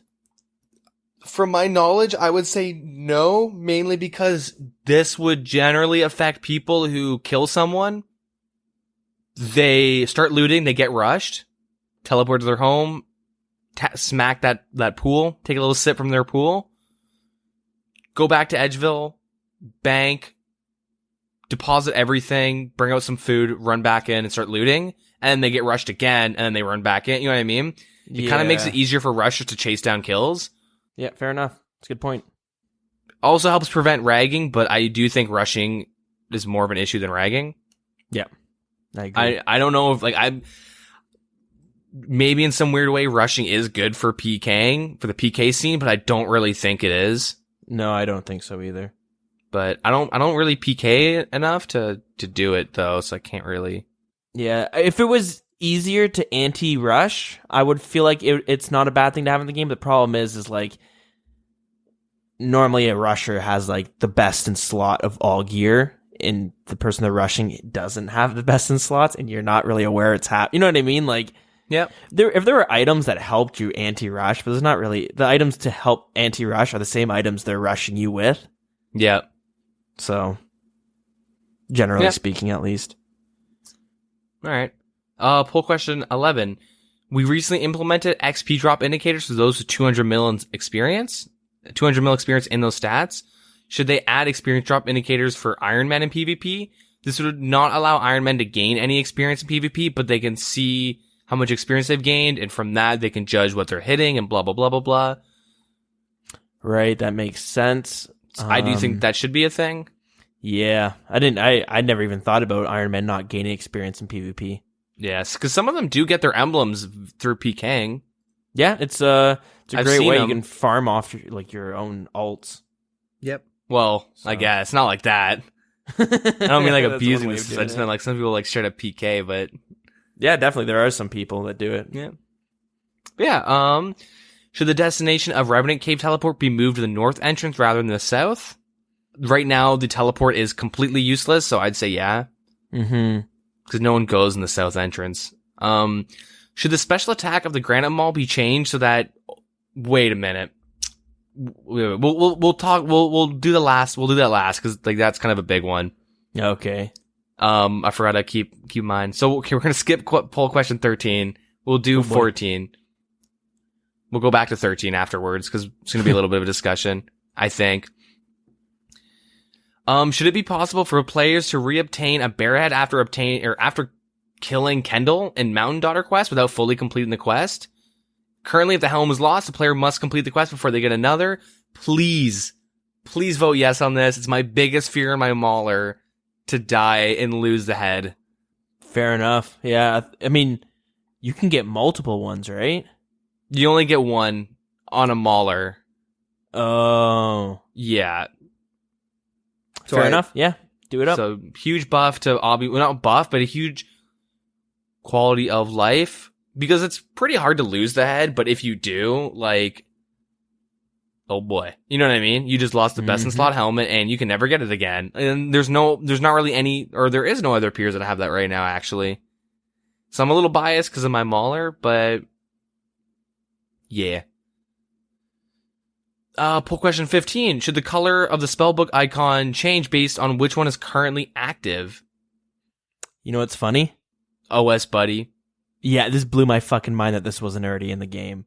Yeah, so I thought, because with OS Buddy, when you change your spellbooks, they change purple, or this pinkish one for Arceus, or white for Lunars. Makes total fucking sense. I thought that was just normally in the game. When I played on mobile beta, that was a bug I sent in to say, yeah, this never got changed in the mobile client. Keep your eye out for this one, because I just thought, like, I can't believe that they don't change colors. That fucking... And it's funny because they probably got a lot of like that. I bet you most people who submitted bugs submitted that along the lines on mobile because no one uses the fucking normal client except for like Sun and Old School. The only person I've ever heard who actually uses it. And I know there are a bunch of people who use it, especially like new players who are getting into this game. And like I was talking to someone in the clan chat, they just got OS Buddy and they were like kind of worried, like, shit, am I gonna get hacked or something like that? And it's kind of a controversial thing in itself where, again, you get this vicious cycle where the default client is so shitty, so nobody uses it, and they use OS Buddy or other clients similar. And those clients are so good and everybody's using it, that Jagex is like, well, nobody uses our clients anyway, so why should we update it? They've been working on their client pretty hard, though, so... Yeah, they're slowly adding things. Like, we got the world map last year, I believe. Yep. It does make things kind of weird where, like, there's so many problems of accidentally downloading something and you get hacked. Yeah. You know what I mean? You get ratted or whatever it is. So I would love to see the default client to get to a point where you're better off using it. I would love to see it to get to a point where, and this is going to be controversial, but the client gets so decently polished and well done that it's competing with the other ones, where Jagex could just put the foot down and saying, no more of this shit. You know what I mean? Just in case to prevent problems in the future happening. Yeah. So I mean, if you're scared about OS Buddy hacking your account, let's be real. Unless your bank is over like 20 bill, like let's say like probably 30 bill or something, maybe even more. I actually would want to say like 80 bill, like unless yeah, like you know what I mean, like an incomprehensible amount. It's not worth it for them to steal your account. Because once the bad, once they get some bad rep going about their client, they make so much money off OS Buddy Pro. Do you pay for OS Buddy Pro? Yeah, I do. And so do I. So that's $4 a month. Sorry? I'm going to stop though because Conduit's better. Oh, really? Wow. In my opinion, yeah. There's a few things that I really like about OS Buddy. And so between the two of us, we pay $4 a month for OS Buddy. I know tons of people pay for Pro. Yep. The main thing with that is this, and the second they find out OS Buddy leaked info and someone got hacked through it, Jagex has the right to ban all clients right then and there. Oh, they will have to probably. And I would honestly, I feel comfortable saying that they make over 40,000 a month off of OS Buddy. Like that's how much money's coming in from Pro, like minimum.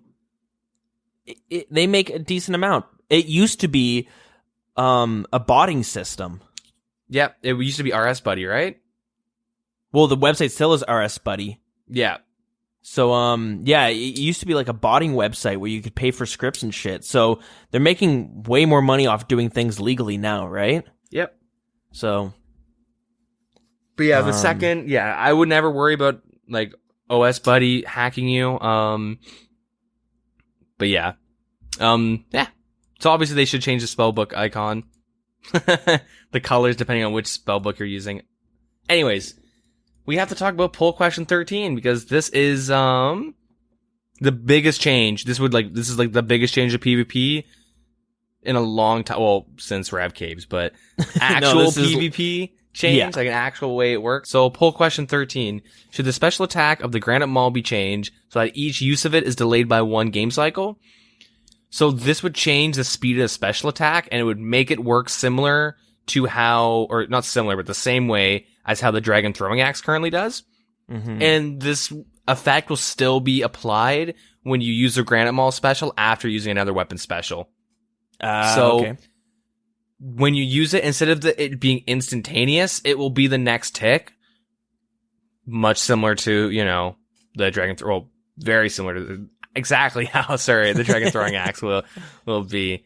So obviously it's pretty controversial because the 3-hit stack won't be a thing anymore. Yeah. It'll now only be a 2-hit. So here, it's controversial because there's a lot of different sides to this, I guess.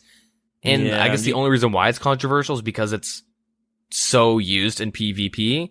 Some people see it as like this is a staple of the wilderness, and some people see it as this is the crutch of the wilderness. Yeah, because you have PvPers who use it, and exactly what you said. They're like, you can't change it because this is going to hurt people who build their account directly for this kind of PKing. But then you have people on the other side of it being like, this hurts the meta because it's so strong and just it's kind of like toxic, right? Yeah, it's overbearing in how much you see it. It's like when you're PKing or whatever, you go, all right, so I got all this. Like when I go with my buddies, we go, all right, got my crossbow, check. Got my ice barrage, check. Granite Maul, check. All right, let's go. Yeah. That's how, like, why would I bring a DDS? I can just, oh, that's a big barrage. Oh, that's a big crossbow. You just go and inspect. Like, boom. Yep. Okay, I'm gonna say it here. Using a Granite Maul takes no fucking skill.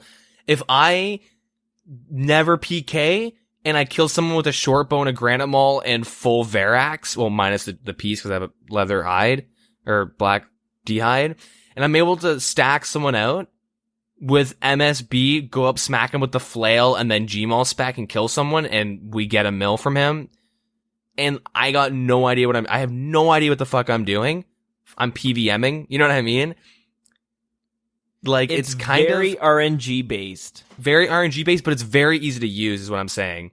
Yeah, like there's... Like, it might be tough for you to just go grab one and go PK with it, But you watch one video and you go, oh, that's how you stack it out real quick, where you have to use the F keys a bit, right? Yeah, but like more or less like you don't have to worry too much about one taking it like other special weapons.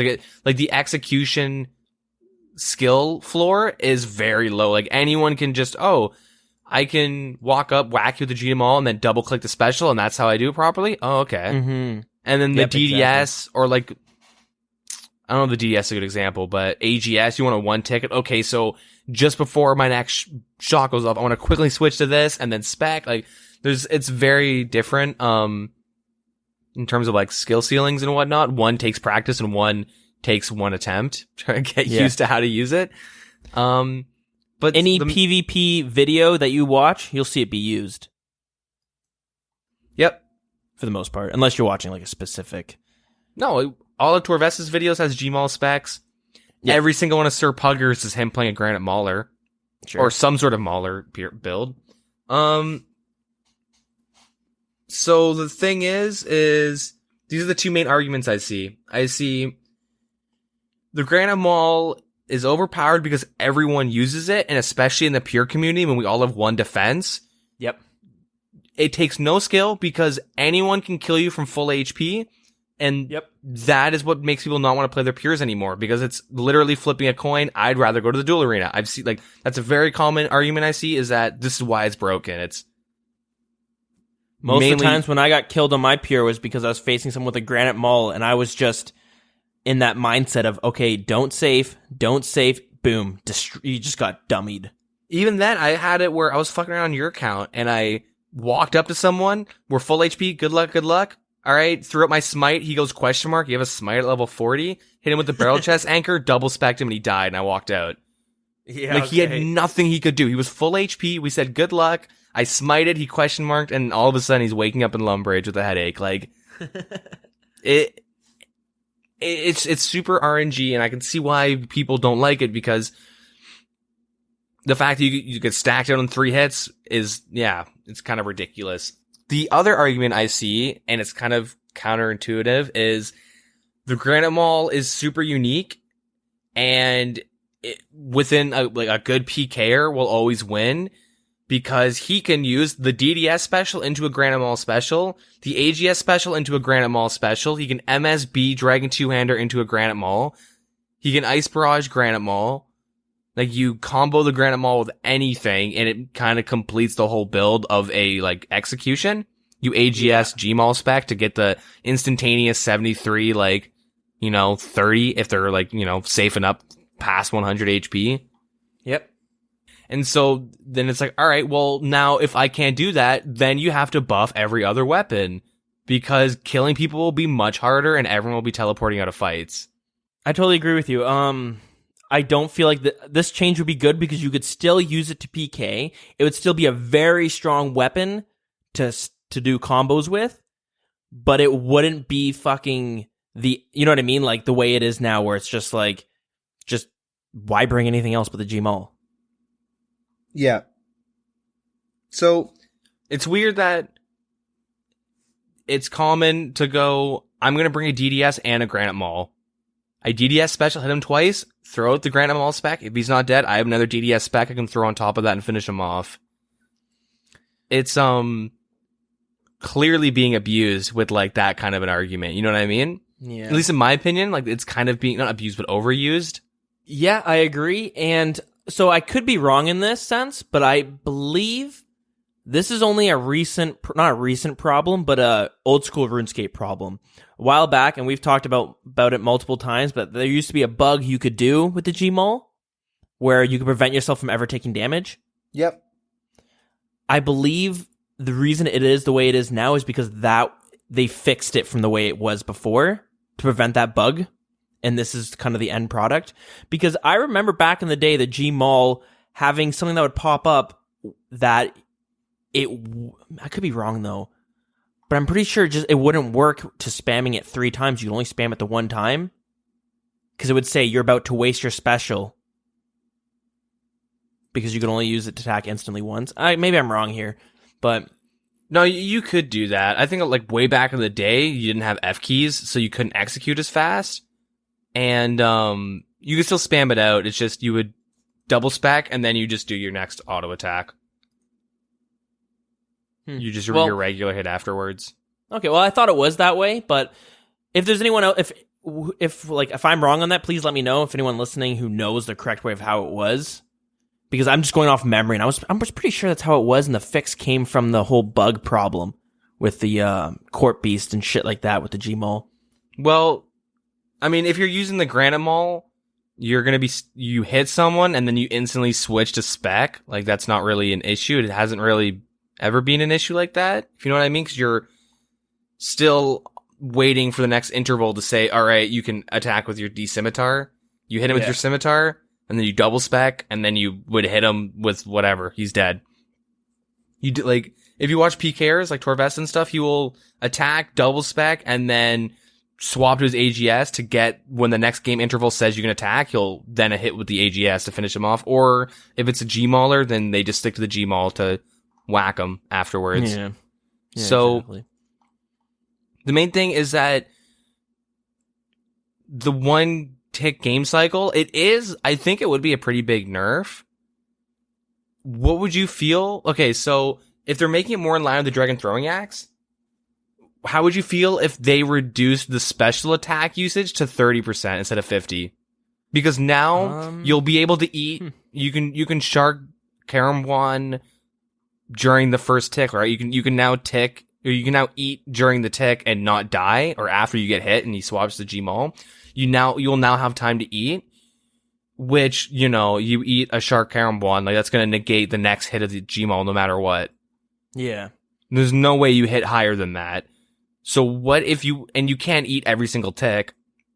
Yeah. So what if you get 3 specs that are 1 tick apart? On paper, that seems all right, because, again, the real problem comes down to just the way it's abused right now, where you can you hit 3 times, right?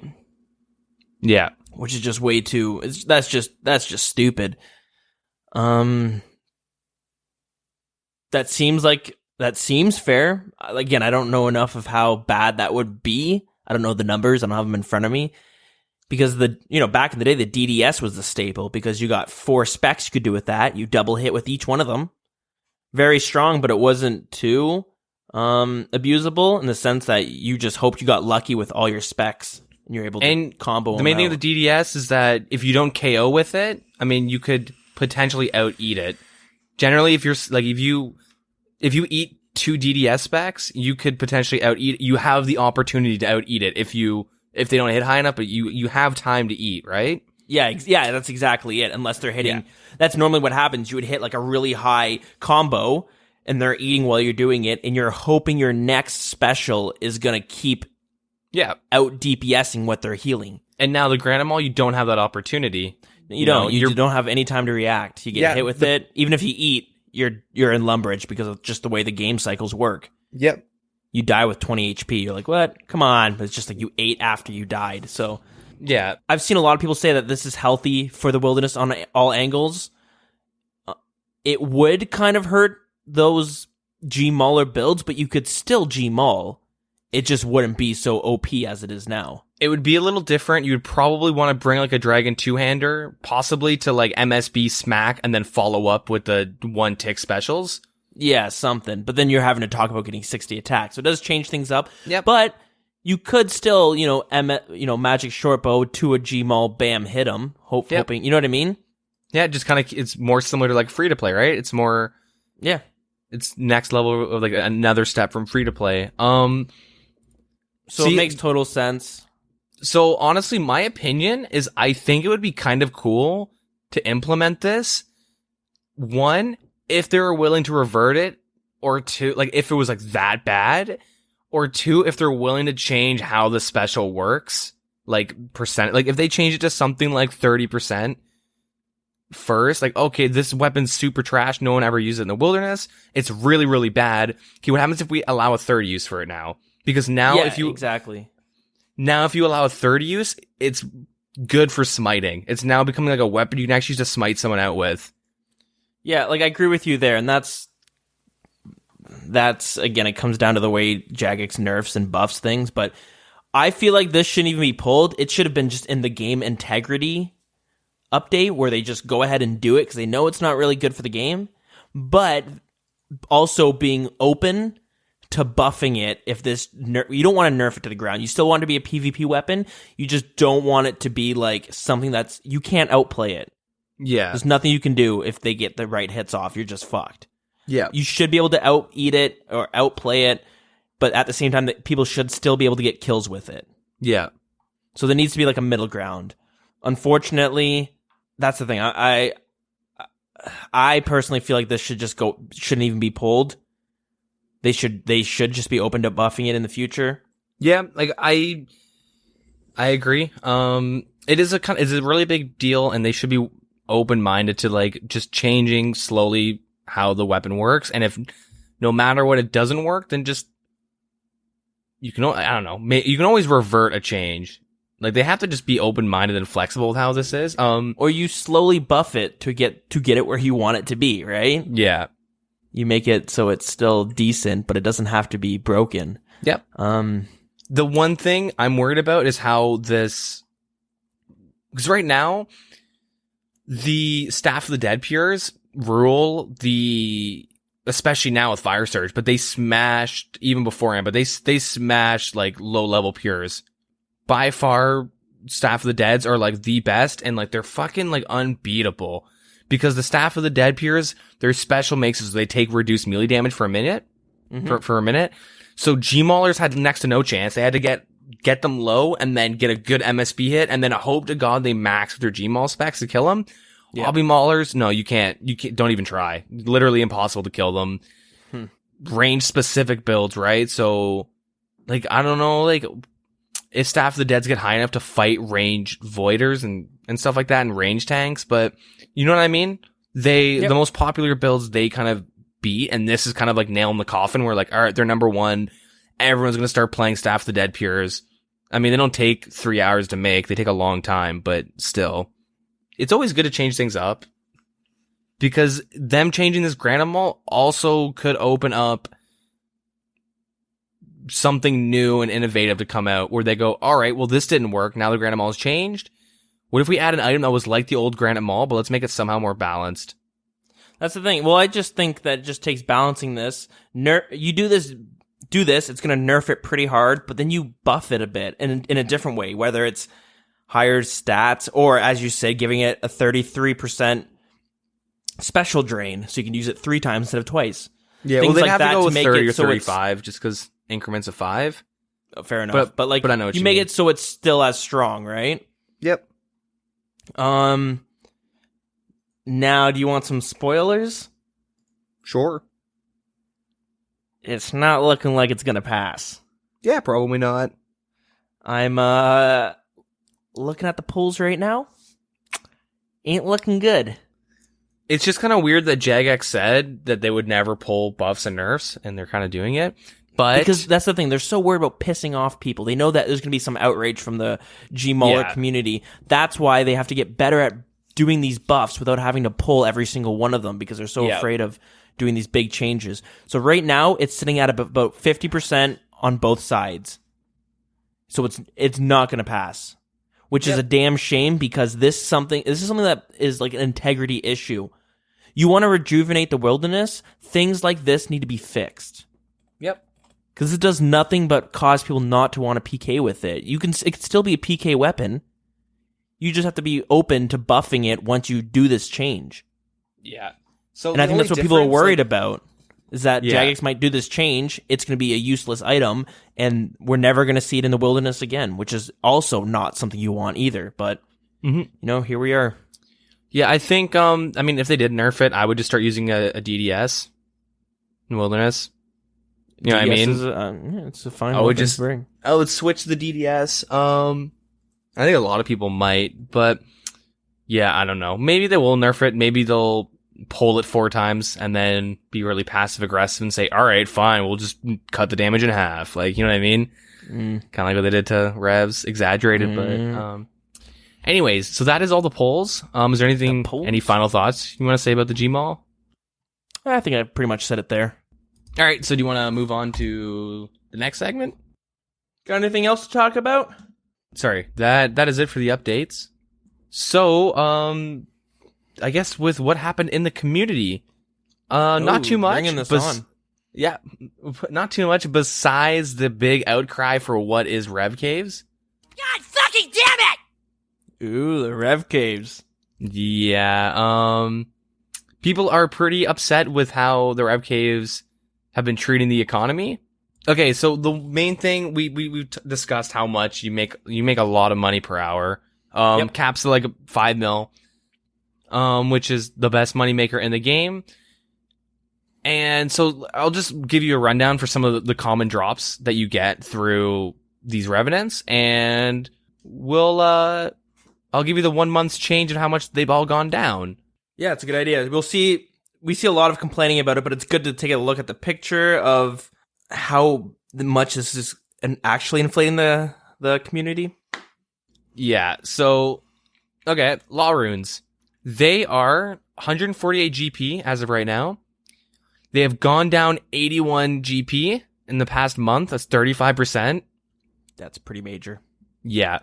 U-Logs, they are 261. They have gone down 72 GP, and that's a 21% drop. Oh, that's my RimWorld moneymaker. Mm-hmm. Fucking U-Logs. Dragonstone Bolt Tips, they are 360. They have dropped 349. Wow, that's 49% decrease this past month. Yeah, that's a big one. Yeah. Onyx Bolt Tips, they dropped 478. It's a 5% decrease this past month. That's still a lot, seeing how they're pretty expensive. And yeah, you can alch them for a fair bit. Yeah, they're hard capped on their alch price. That's why they're not dropping super hard, but they're at alch price pretty much right now. Coal is 129. It's dropped 47 gold. Ouch. And it's a 26% decrease. Manta Rays, they are 782 as of right now.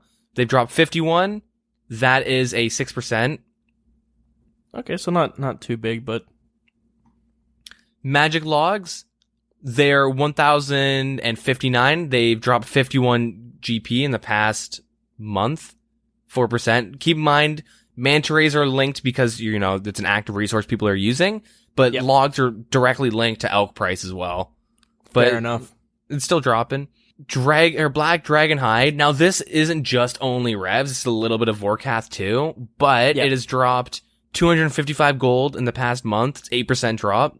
Like I said, directly linked to an elk price though. Still quite a bit. And Uncut Dragon Stones are 14.5k. They have dropped 3,801 GP, a 20% decrease this past month. Ooh. And that's all that I had pulled up. Okay. So yeah, those are some pretty big drops. Now, this is the problem when you tie all these resources to monster drops and bosses and things like that. Like we've had this problem a couple times now. And here's the problem. You keep things like this going, it's not looking good for the old school community. So I also have some things pulled up here for kind of in line with it, but RuneScape 3 had some pretty big issues with things like this happening to the game. They've done ways to fix it, but anyways, that's not the point right now, but beforehand, they saw this as being a huge problem where it was this money creep where you just had this problem like Rev Caves. The main thing with like RS3 is that they had to come up with invention to combat all of this. And invention would never pass an old school. No. Because they have to vote on a new skill called invention, which is really good, and it's a big item sink though, but it's a new skill, That's the main thing. It's a good item sink for RuneScape 3. I don't necessarily think it would fit it with old school RuneScape, but just they had to implement it. They were kind of forced to. Yeah, because the economy was not looking good. And honestly, Invention did a really good job at fixing the community along with some other things, but we'll get into that afterwards. But Revenant Caves isn't even the first time we're seeing things like this. And that's why this is also a problem, because the Rev Caves are bad. But when you take into consideration all the other times we've seen this problem, starting with Zulrah when it was released, and they've had to nerf it twice now, and it still brings in a lot of resources. Yep, Zulrah, Slayer in general. Well, we'll go back with Slayer. You have people who make gargoyle alts where they can just AFK gargoyles because it's such an easy way to make money. Yep. So yeah, you have that. Vorkath, when we saw it get buffed, where it drops double the loot, which is bringing in a lot of resources as well. Wilderness bosses? Yeah, wilderness bosses. Although that one's kind of more lesser compared to the other ones because... Well, you still get, like, Venenatis drops 100 Snapdragons. Yeah. Yeah. 100 noted compost. Yeah, that's true. Luckily, a lot of those do get used up. Not the compost, but the Snapdragon stuff get used up in PvP. But still, then you look at the Rev Caves, which is straight in line for everything else. But everything's getting, ramped up just a little bit more than the last one. And that's the problem. You know what I mean? Yep. So... And it's... Sorry, go? No, I was just saying, it's... If things continue the way they're going, it's not looking good. And we're heading straight to the same problems that RuneScape 3 had. Yeah, well...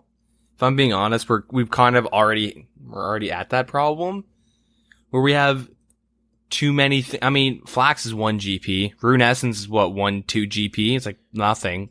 Yeah, well, if we're talking about those two things, it makes sense when those had to get because they're highly botted and whatnot, but like very easily botted. Yeah, exactly. So the main thing is now with the U-Logs dropping this much in price. Good luck getting a bonded free to play. Yeah. Go do Obor. It's probably more money per hour, sadly. Go get Big Bones. 20K an hour. Have fun. Like, go kill those new shamans they brought in. Yeah. So with specifically like some of these items dropping like this far in price, like okay, Law Runes at one point were like 240 a pop at the end of January. And you know what I mean?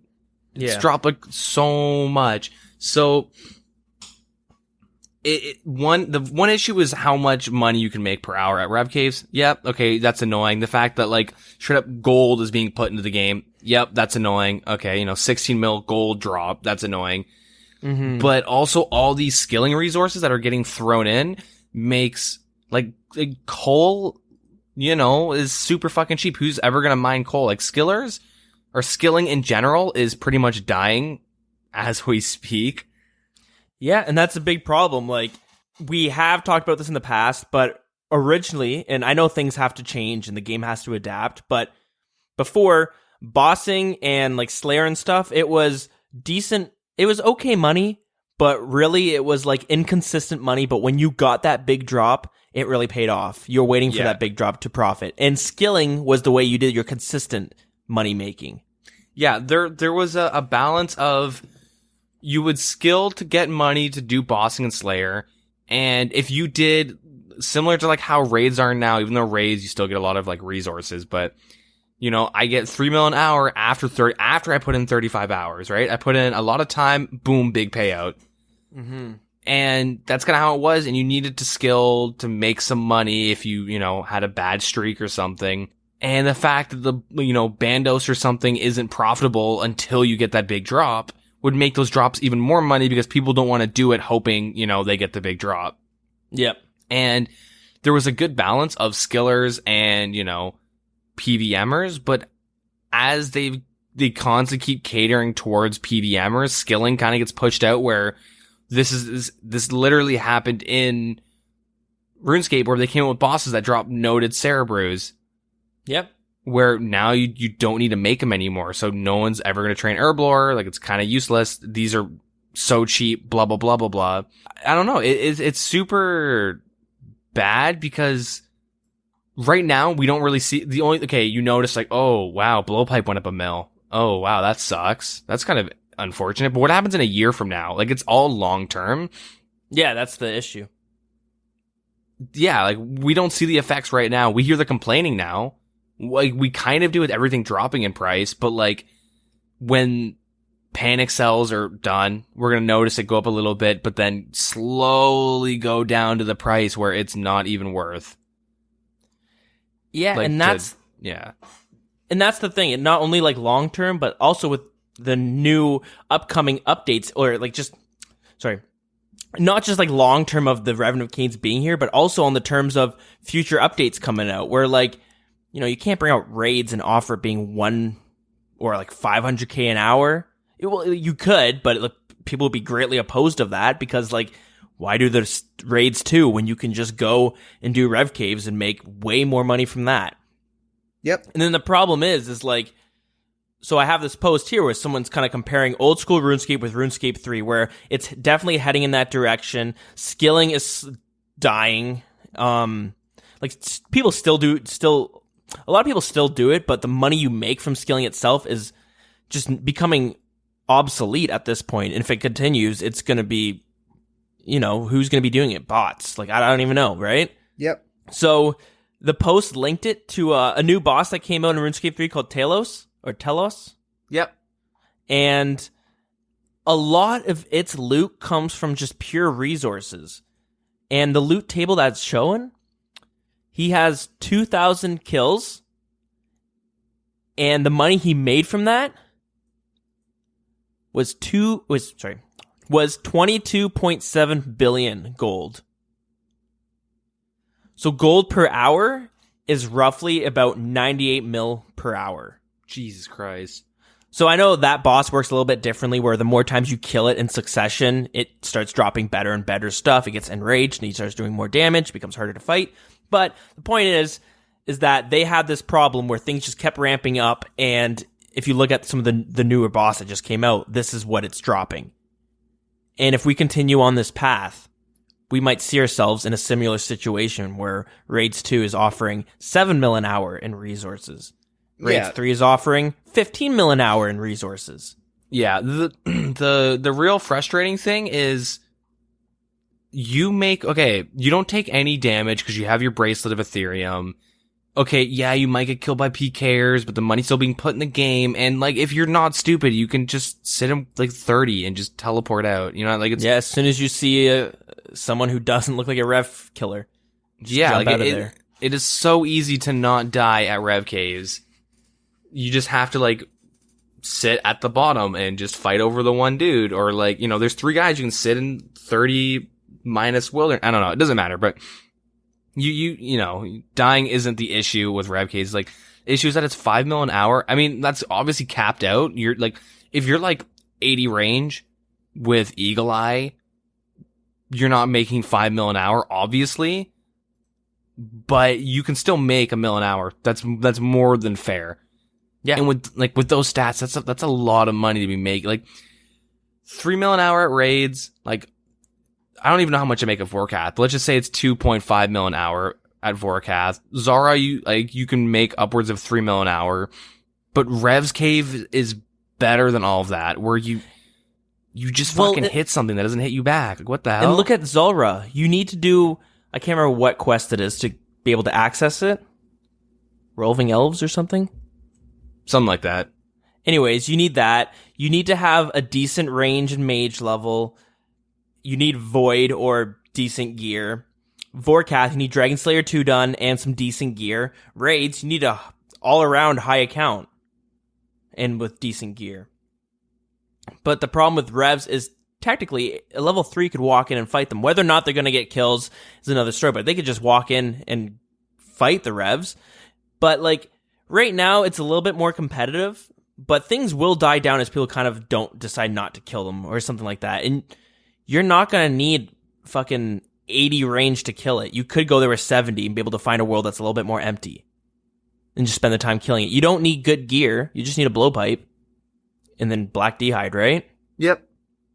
And you're still going to be making decent money. But the other ones, there are these barriers preventing you from doing it. People are going to start making rev alts.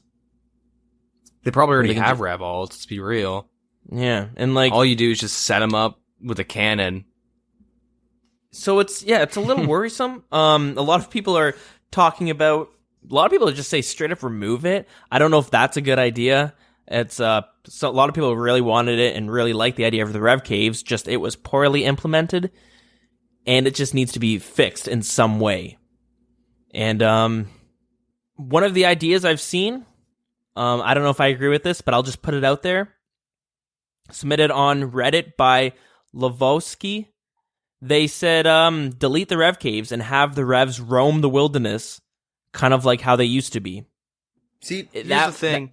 This is literally going in the direction of RS3 with the rev caves and everything, but the main thing is that from what I thought they were explaining the rev caves as was, hey, do you remember revs? You loved them, right? Oh, you didn't like them? Well, that's fine. They're going to be in a cave that, they're just going to be in their own cave. You can go there and make some money if you want. It's not a big deal. Mm-hmm. PKers actually have a dedicated spot to go and clear if they want. It's not a big deal, whatever. Yep. I don't want, I would never go in the wilderness if I start having, I don't like revenants. I didn't like them when I played pre-OC, even EOC. I don't like the concept of, these guys that eat and teleblock you and, barrage you. Some people do, but that's not 2007 Scape. It's we're Rev Caves already isn't, but this is really just called pre-EOC Scape. Which, and some people want that, but there are some cool things you could take from that, but not like this. You know what I mean? I would say not like this.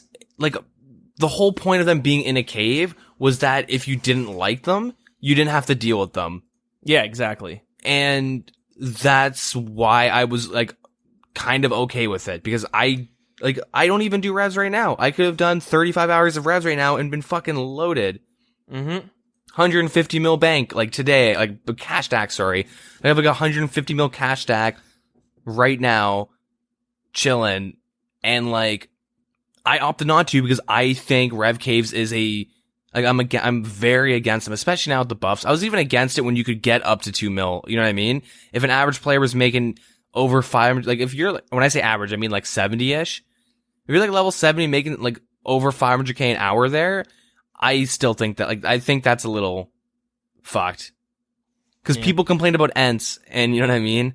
Cause Venezuelan bots, or Venezuelan gold farmers would kill Ents and dragons. People complained about people killing dragons, saying, no, look at all the bots here, it's no. It's going to get to a point where, I know what they're doing. Everyone's going to be so upset, they're going to say, alright, fine, we'll undo everything we did, and we're going to put back uniques. No, we're not going to change them at all. Yeah, that's the issue. And here's the thing. I would be okay with that armor if they just made it untradeable. Because, I keep going back to that, but, PKers want it. Okay, go fucking get it. You know what I mean? Don't let some PVMer go grind it for you. I just felt like the stats were just way too much. You'd have problems. Kind of how, we have with the Gmall. Where, you go grind it yourself, but then, the rushers and... You know what I mean? We talked about it before. You're much more beneficial from rushing with it. But I see what you're saying. If it's untradeable, if you just tune them down a bit, lots of things you could do with it. Well, but the main thing, if it's untradeable, they're going to have to spend 100 hours, let's just say 100 plus hours grinding out a full set. You're not going to see that many people rushing you. They might have one piece. Oh, that's kind of annoying. But you know what I mean? That's when I say it's untradeable. It's they can't just run to the GE, buy a full set and kill you. They have to put in the time and hope they get everything. But, they might get killed in the process. But this whole thing, I guarantee you, it's just say, Monaieza is just flipping off the community saying fuck you guys. I stole all this work from RS3 and you guys don't want it. It's you kind of felt like you're held hostage because next time you should have just voted yes on the armors. It's just it's super fucking shitty, and it's really disrespectful to the community where we don't want this in the game. Well, I want it. Okay, well, no one else wants it. Good for you, man. Well, I put in time. Well, good for you. It was a bad idea. Some people did want the Rev Caves, but the majority we felt like we're held to hostage a bit, where it's just well, next time you should have just voted yes to the armors that nobody liked. It's just well, and here's the thing. What happens if these... I remember they originally said that the Raids 2 armor would be as good as Barrows, but in the Raids, they're going to be best in slot. Mm-hmm. So why don't they just do the same treatment to PvP armor? I don't know, but what if they that was the idea, right? But they were really best in... I think that was a big problem. Was they were really best in slot. And they were degraded. Good for PVMing too, right? You could crash the fuck out of people. Well, they changed... remember this... The second poll came out where they said it wouldn't be able to be that good in PVM. Oh, okay. So they fixed it there, but a lot of people said 1, very strong armor. 2, the degrading, you just kind of opened it so that when you're at 5% left of like durability, you get your friend to kill you, gives back your money. You know what I mean? You don't lose as much on it. He gains a little bit of money, whatever it is, right? Yep. So they just had some problems, and it just really seems like they were like, okay, you know what? Fuck it. Like, why spend more work on this? Coming up with a way of making it work. Why don't fuck it? Let's just put uniques. Fuck it. Let's just put alkables and pure cash to come in. Yep. It just seems like the lazy way out. But like, what happens with raids too? What if they put out stupidly strong armor? What if they just pulled like this fucking PvP armor, but it's, for PvE, and everyone goes, no, we don't want that in our raids too. We like everything else. We don't like the stats. All right, fuck it. 10 mil an hour. Let's go. And that's the problem. I feel like this is bad for the community because now you're going to be like, do I even vote for Raids 2? I want Raids 2 to come out. It looks sick. The idea of it's cool. Armor looks really good. But are they going to hold us hostage to vote for the armor as is? Yeah, well, they kind of already have, and they kind of set a precedent of, if you vote no on unique armors and power creep, then we're going to kill the economy. Yeah. But like, you know what I mean? And what's a shame is they never did that for Raids. They pulled a bunch of armor. They tried to do a bunch of things. Some of it didn't pass, but they just kept reworking things until they got a good drop table. And then you have some random items like the Dragon Harpoon, which is kind of random that it comes from there. But we still have the Ancestral. It failed the first time. They proposed 2 other pieces of gear, which was ranged and melee. Both of them didn't pass. So yeah, they took them out, but they didn't just load the drop table up with fucking alkables and resources. They brought in other things that would work. Yeah, you do get resources still. Like you get, I get, if I have a good raid, I get like 400k worth of resources. Yeah, but you're not doing it for that. Yeah, I'm doing it for the big items. The ancestral robes that you got. Like, you know what I mean? Yep. Like that is exactly why you're doing it, for the uniques. Yep. Which is just how it should be. Yep. It's just a damn shame that Rev Caves didn't work out to be that way. Yep. Yeah, I don't know. It's kind of annoying, and like, honestly, worst case scenario is they keep the same value on them and they disperse them out in the wilderness. Like, that would honestly make me not want to play. Like, this is making me not want to play that much. Even though, like, the only thing keeping me into RS right now is how much I really just enjoy raids for fun. Like, that sounded dumb, but of course I enjoy it for fun, but it's kind of, you know what I mean? I really just enjoy doing it. It's so much fun. Getting the item was nice, but the 34 beforehand was like, I fucking love doing them. I mean, I'm still, I haven't hit 1,000 kill count yet, so I'm not fucking bored. Yeah, exactly. But like, I don't know. If that wasn't keeping me in the game, like, I would slowly be like pushing myself away, because like a lot of this shit is like, it's really annoying. And like, I was complaining about this like months ago, where like, I'm saying that this is going to be an issue, and everything people are complaining about right now are things I've already brought up. And it's not like I'm some time lord. It's like, no, this is kind of obvious. And people are saying like, what's happening with the next raids? Yeah. And like, a lot of people were talking about this when it was first happening, right? That's why we had so many episodes talking about these revs coming out and stuff like that, and why it was like very controversial. I have another idea. Well, I don't have an idea. This comes from Troyal Roy from Reddit. Now, I don't know how much this would fix it, but this could just be a way to prevent people from flooding the Rev Caves and bringing in all these extra resources. So, the next change that was proposed is attacking Revs or entering the cave results in you becoming Scald. This would cause less PVMers to be farming Revs, so now you're risking a lot more. Thus, not as many are dying and not as many resources being brought into the game. Is it okay? I wasn't sure if it was going in or attacking, but it's either or. Well, I'm thinking this one says attacking Revs, but I'll throw them both out there. Oh, okay. Doesn't really change anything, because it's still a lot of gold coming into it, and the issue at Revs is people just one item. They bring D'hide, they don't care about D'hide, and they bring a blowpipe. Yeah. And, okay, you might Fair be able enough. to get smited, but, like, let's be real. It's still pretty bad. Like, I don't really think that would change anything. It might deter some people, but Like, the issue is that you can go into rev caves and just drop a fucking dwarf cannon and like, oh, now I've dropped in the back of the room. I'm gonna just sit here, kill these like 3 bottom guys. Like, it's the issue straight up is just the money. They honestly have to reduce it by like a 5th. Like, yep, that's fair. Like, I think in max gear, it should make you like, I don't know, 1.5 mil. Like, it shouldn't make you a lot of money. It should be shit. It should be really bad money per hour. Because it's so easy to do. It's like, you can't, you can safe spot it because you have the bracelet, but like Ents you safe spot and you're making 500k an hour and all that stuff, and it's nice AFK money. So this, like, maybe like if you're an average player making 800k an hour might be like, that's still good money for like a lower level player. That's the thing. You shouldn't be making a lot of money when you're low level. You should be struggling to get your first whip, and it's exponential, right? Mm-hmm. Just like experience and just like bank value and shit. Every piece of gear you get, and that also comes with level, like, helps you unlock other methods of making more money, and it like snowballs where like, I'm level 60 and I shouldn't like imagine like, all right, well, let me get my salve amulet. Let me AFK NMZ for 99 range. Yeah.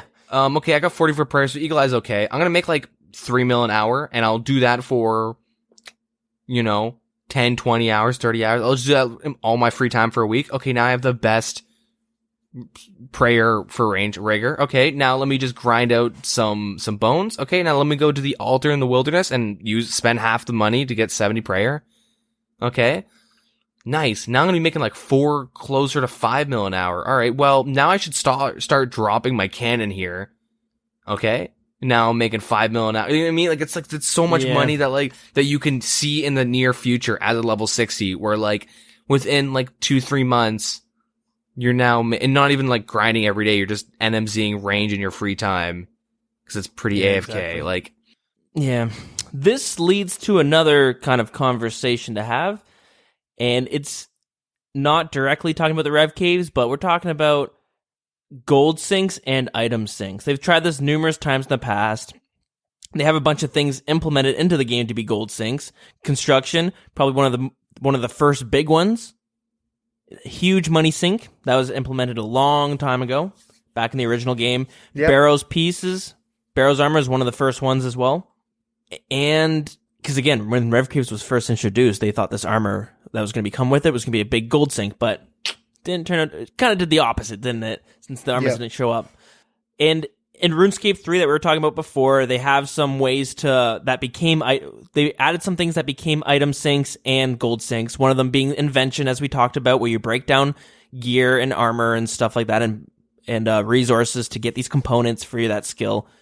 And another one they did, and we've talked about this in the past, is when you die, you get sent to Death's Lair, where you have to pay, a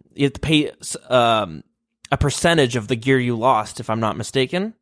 And they've talked about that right now, because right now when you die, your gear, everything just falls to the floor. You have an hour to go pick it up, and kind of like with you in raids, where you suicide, drop some stuff on the ground, you go back, and now you have your little extra inventory sitting on the floor for you to pick through. Raids is like a safe death, so it wouldn't really affect raids. No, yeah, exactly. But I'm just saying the way you do it, I do the exact same thing, but with Cerberus and other bosses, where I could just, I die there, I'll just run back, and now I have now I can do the trip twice as long because all my stuff's there. Yeah. So they've talked about that. I think that would be a great to implement. But another one I saw brought up was having, so it's 2 things. There's one, add attacks to the Grand Exchange. So like 0.1% taxing. It should be like a 5%. It should be, you put an item up, I'm going to sell this for 6 mil, and when the person buys it for 6 mil, 5% of that money is gone. Like, most games have a tax for that reason. Yeah, MapleStory was the big one that I remember. World of Warcraft auction house. Yeah. Whenever you traded over a certain amount in MapleStory, they would take off a percentage. So you started losing a fair bit of money, but that was their gold sink. The reason it was just I just said 0.1% was because this starts causing problems with people who merch on the Granite Exchange. So Yeah. Another one that was proposed by Lorenz on Reddit was the 0.1% the 0.1% tax, but that money would get stored. And let's say you went to go buy a twisted bow. You bought it. 1% of that would get put aside. And when there was enough from enough people buying twisted bows that it equaled the amount of another twisted bow, that money would get bought from the Grand Exchange would automatically buy it from somebody else and destroy that weapon, causing an item sink instead of a gold sink. The only issue is what happens with fluctuating prices. They're gonna have to start hard setting some prices. Yeah, that's true. Like look at Ellie. It was 1 bill at one point. Yeah. Dropped down to 200 mil at another point. So yeah, that's true. So that again, people are starting to look at these. Are starting to pitch ideas for gold and item sinks because who knows if this is going to get fixed in the future. They have talked about on different live streams that they're still going to try to put out some items in March and see what people think of these new uniques. But again, people are starting to suggest ways of doing item and gold sinks to just in case if revs doesn't change, right? It might not ever change. Yeah. Hell, it might get buffed again at some point. Yeah. It's funny how when Zara was at its peak, everyone memed on it. And then they nerfed it, and we're just sitting here going, all right, what's the next Zara? Oh, no, it's not a boss. It's little ghosty boys. Well, it was a boss first, Vorkath, and then people just forgot about that one when Rev Caves came out. So. Well, they nerfed Vorkath drop again. Like, they brought him down a little bit, but also... Like, it's annoying because people freak out about Zara. They take 2 years to fix it. Like, oh, thank God. And they come with Vorkath, and everyone freaks out how shitty it is, because it was really, really bad, to be honest. Like, it was kind of understandable to bitch about how bad it was. And then they made it Zara 2.0, and like everyone's like, what the fuck? 5 mil an hour at Vorkath? No. Yeah. Then they go and they nerf it a bit, and then they come up with Rev Caves, then they go and buff Rev Caves, and then it's 5 mil an hour, and it's like, what are you guys thinking?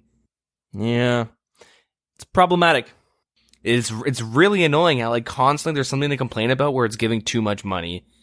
Yeah, and it's if the community, okay, this is what's funny. If the community is outcrying about people of them making too much money, there's an issue, right? People love making money. People want to be rich in this game. They have tons of items they're saving up for. But if you know people are bitching about, man, we're making too much money, there's definitely an issue there. So I don't know. But yeah, that's fucking pains of Jagex economy. And I'm sure it's not going to end here. I'm sure we're going to have plenty more to talk about in the future. But to prevent us from talking too much longer, because we're running this one a little longer than usual. Let's continue. We'll move on because there's just, I think, one more thing to touch on.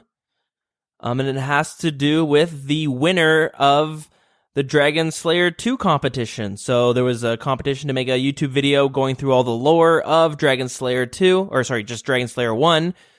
The player who had won it has still yet to receive their reward, which was a new RuneScape machine by Chill Blast, a new PC. Yep.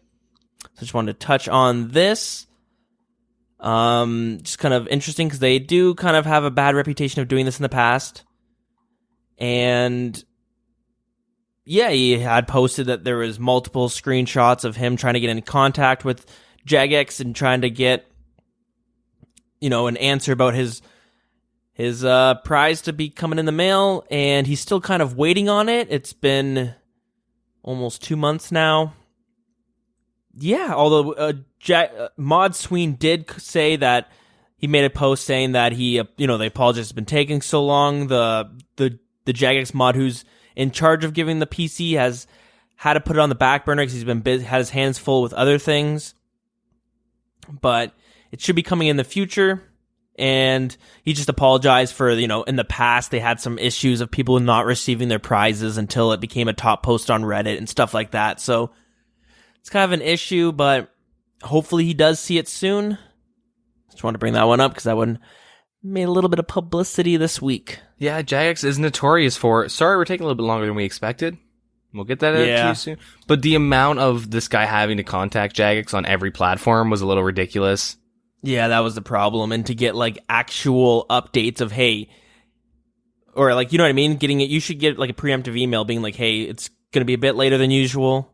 Well, here's my issue. He sends like 30 tweets, messages them on Facebook, messages on their Facebook posts, sends things on his RuneScape account, like messages the Jagex admins on his RuneScape account, DMs them, does everything. But the second he makes a Reddit post, that's when they're like, oh, that's awkward. Like, fucking, like, oh my god. Do they only use Reddit? Like, do they have like a bot that just posts automated tweets every 24 hours? Yeah, that's the problem. Not everybody uses Reddit. And, yeah, you know, I hear it all the time. We get messages, people being like, what is Reddit? Should I be using it? Yes and no. But yeah, exactly. But yeah, it is popular, but it's by far not, the majority of players don't use it. It's a big hive mind. It is a big hive mind, but it's the same idea as of like Twitter. Majority of the players aren't using Twitter. Mm-hmm. But it kind of seems like it because there's a lot of activity on RS or like, you know, in the RS Twitter world. Like, yeah, they're bubbles. Yeah, exactly. They are bubbles. So just wanted to bring that one up. And that's basically it for the RuneScape news and community news, which means we'll bring it right into lore. Luckily, this should be a shorter one, so we're not going to run this one too long, because we have touched on a bunch of this stuff before. So let's just get right into it.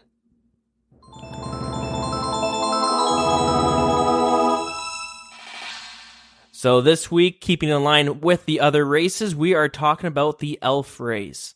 So a lot of this you might have heard before, because when I talked about the god Saren, it is almost directly related to the elves, so a lot of it is linked. I'll try to leave most of that stuff out, just also prevent this episode from going on too long. But yeah, here we go.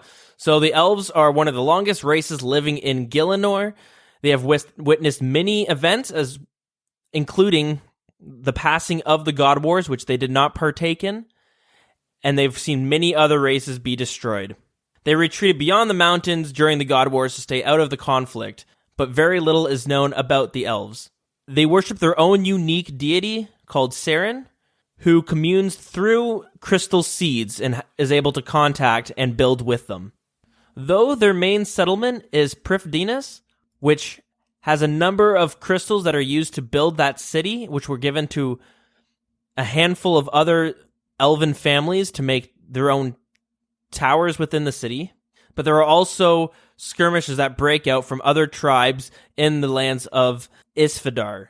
There is currently a civil war going on between the elves from the city as well as rebel elves that live in the settlement Liletia. No human knows how this civil war began, but scholars all agree that this could easily be the end of this once powerful race.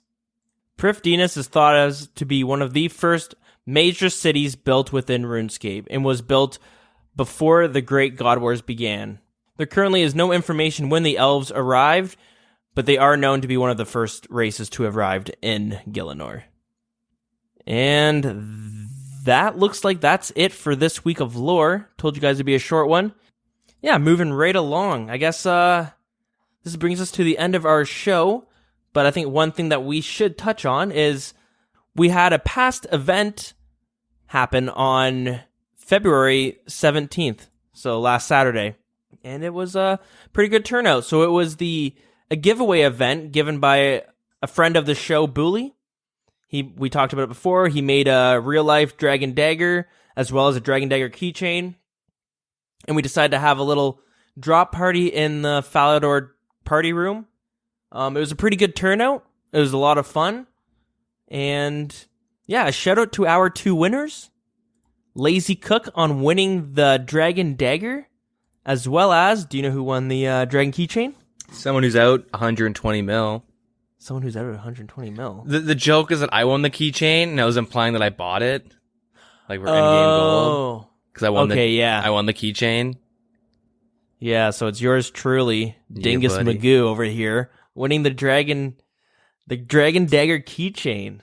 So that was pretty cool. It was a really cool event. So I want to thank Bhooley and everyone else for coming out for that.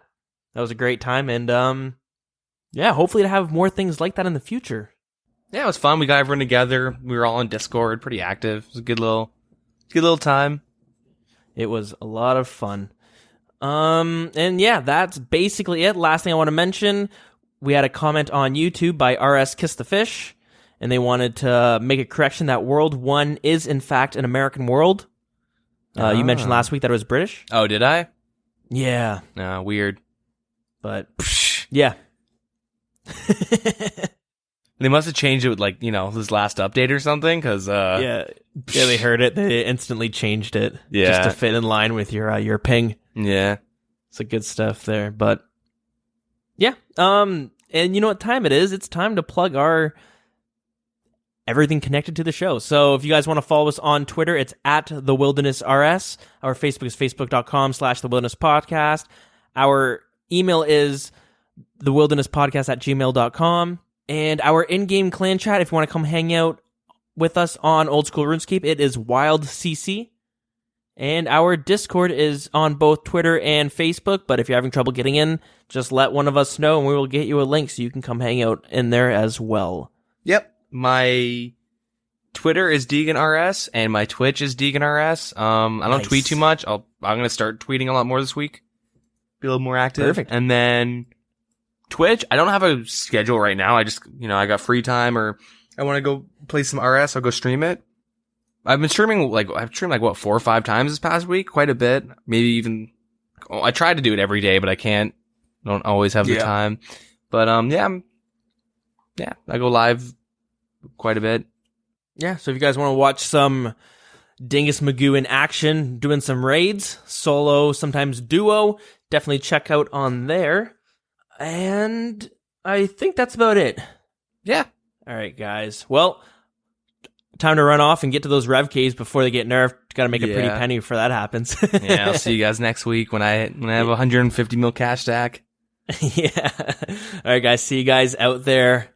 Have a great evening. Have a great day. Have a great morning. Whatever time you're listening to this at. Later, Gators. Peace. Have a good one.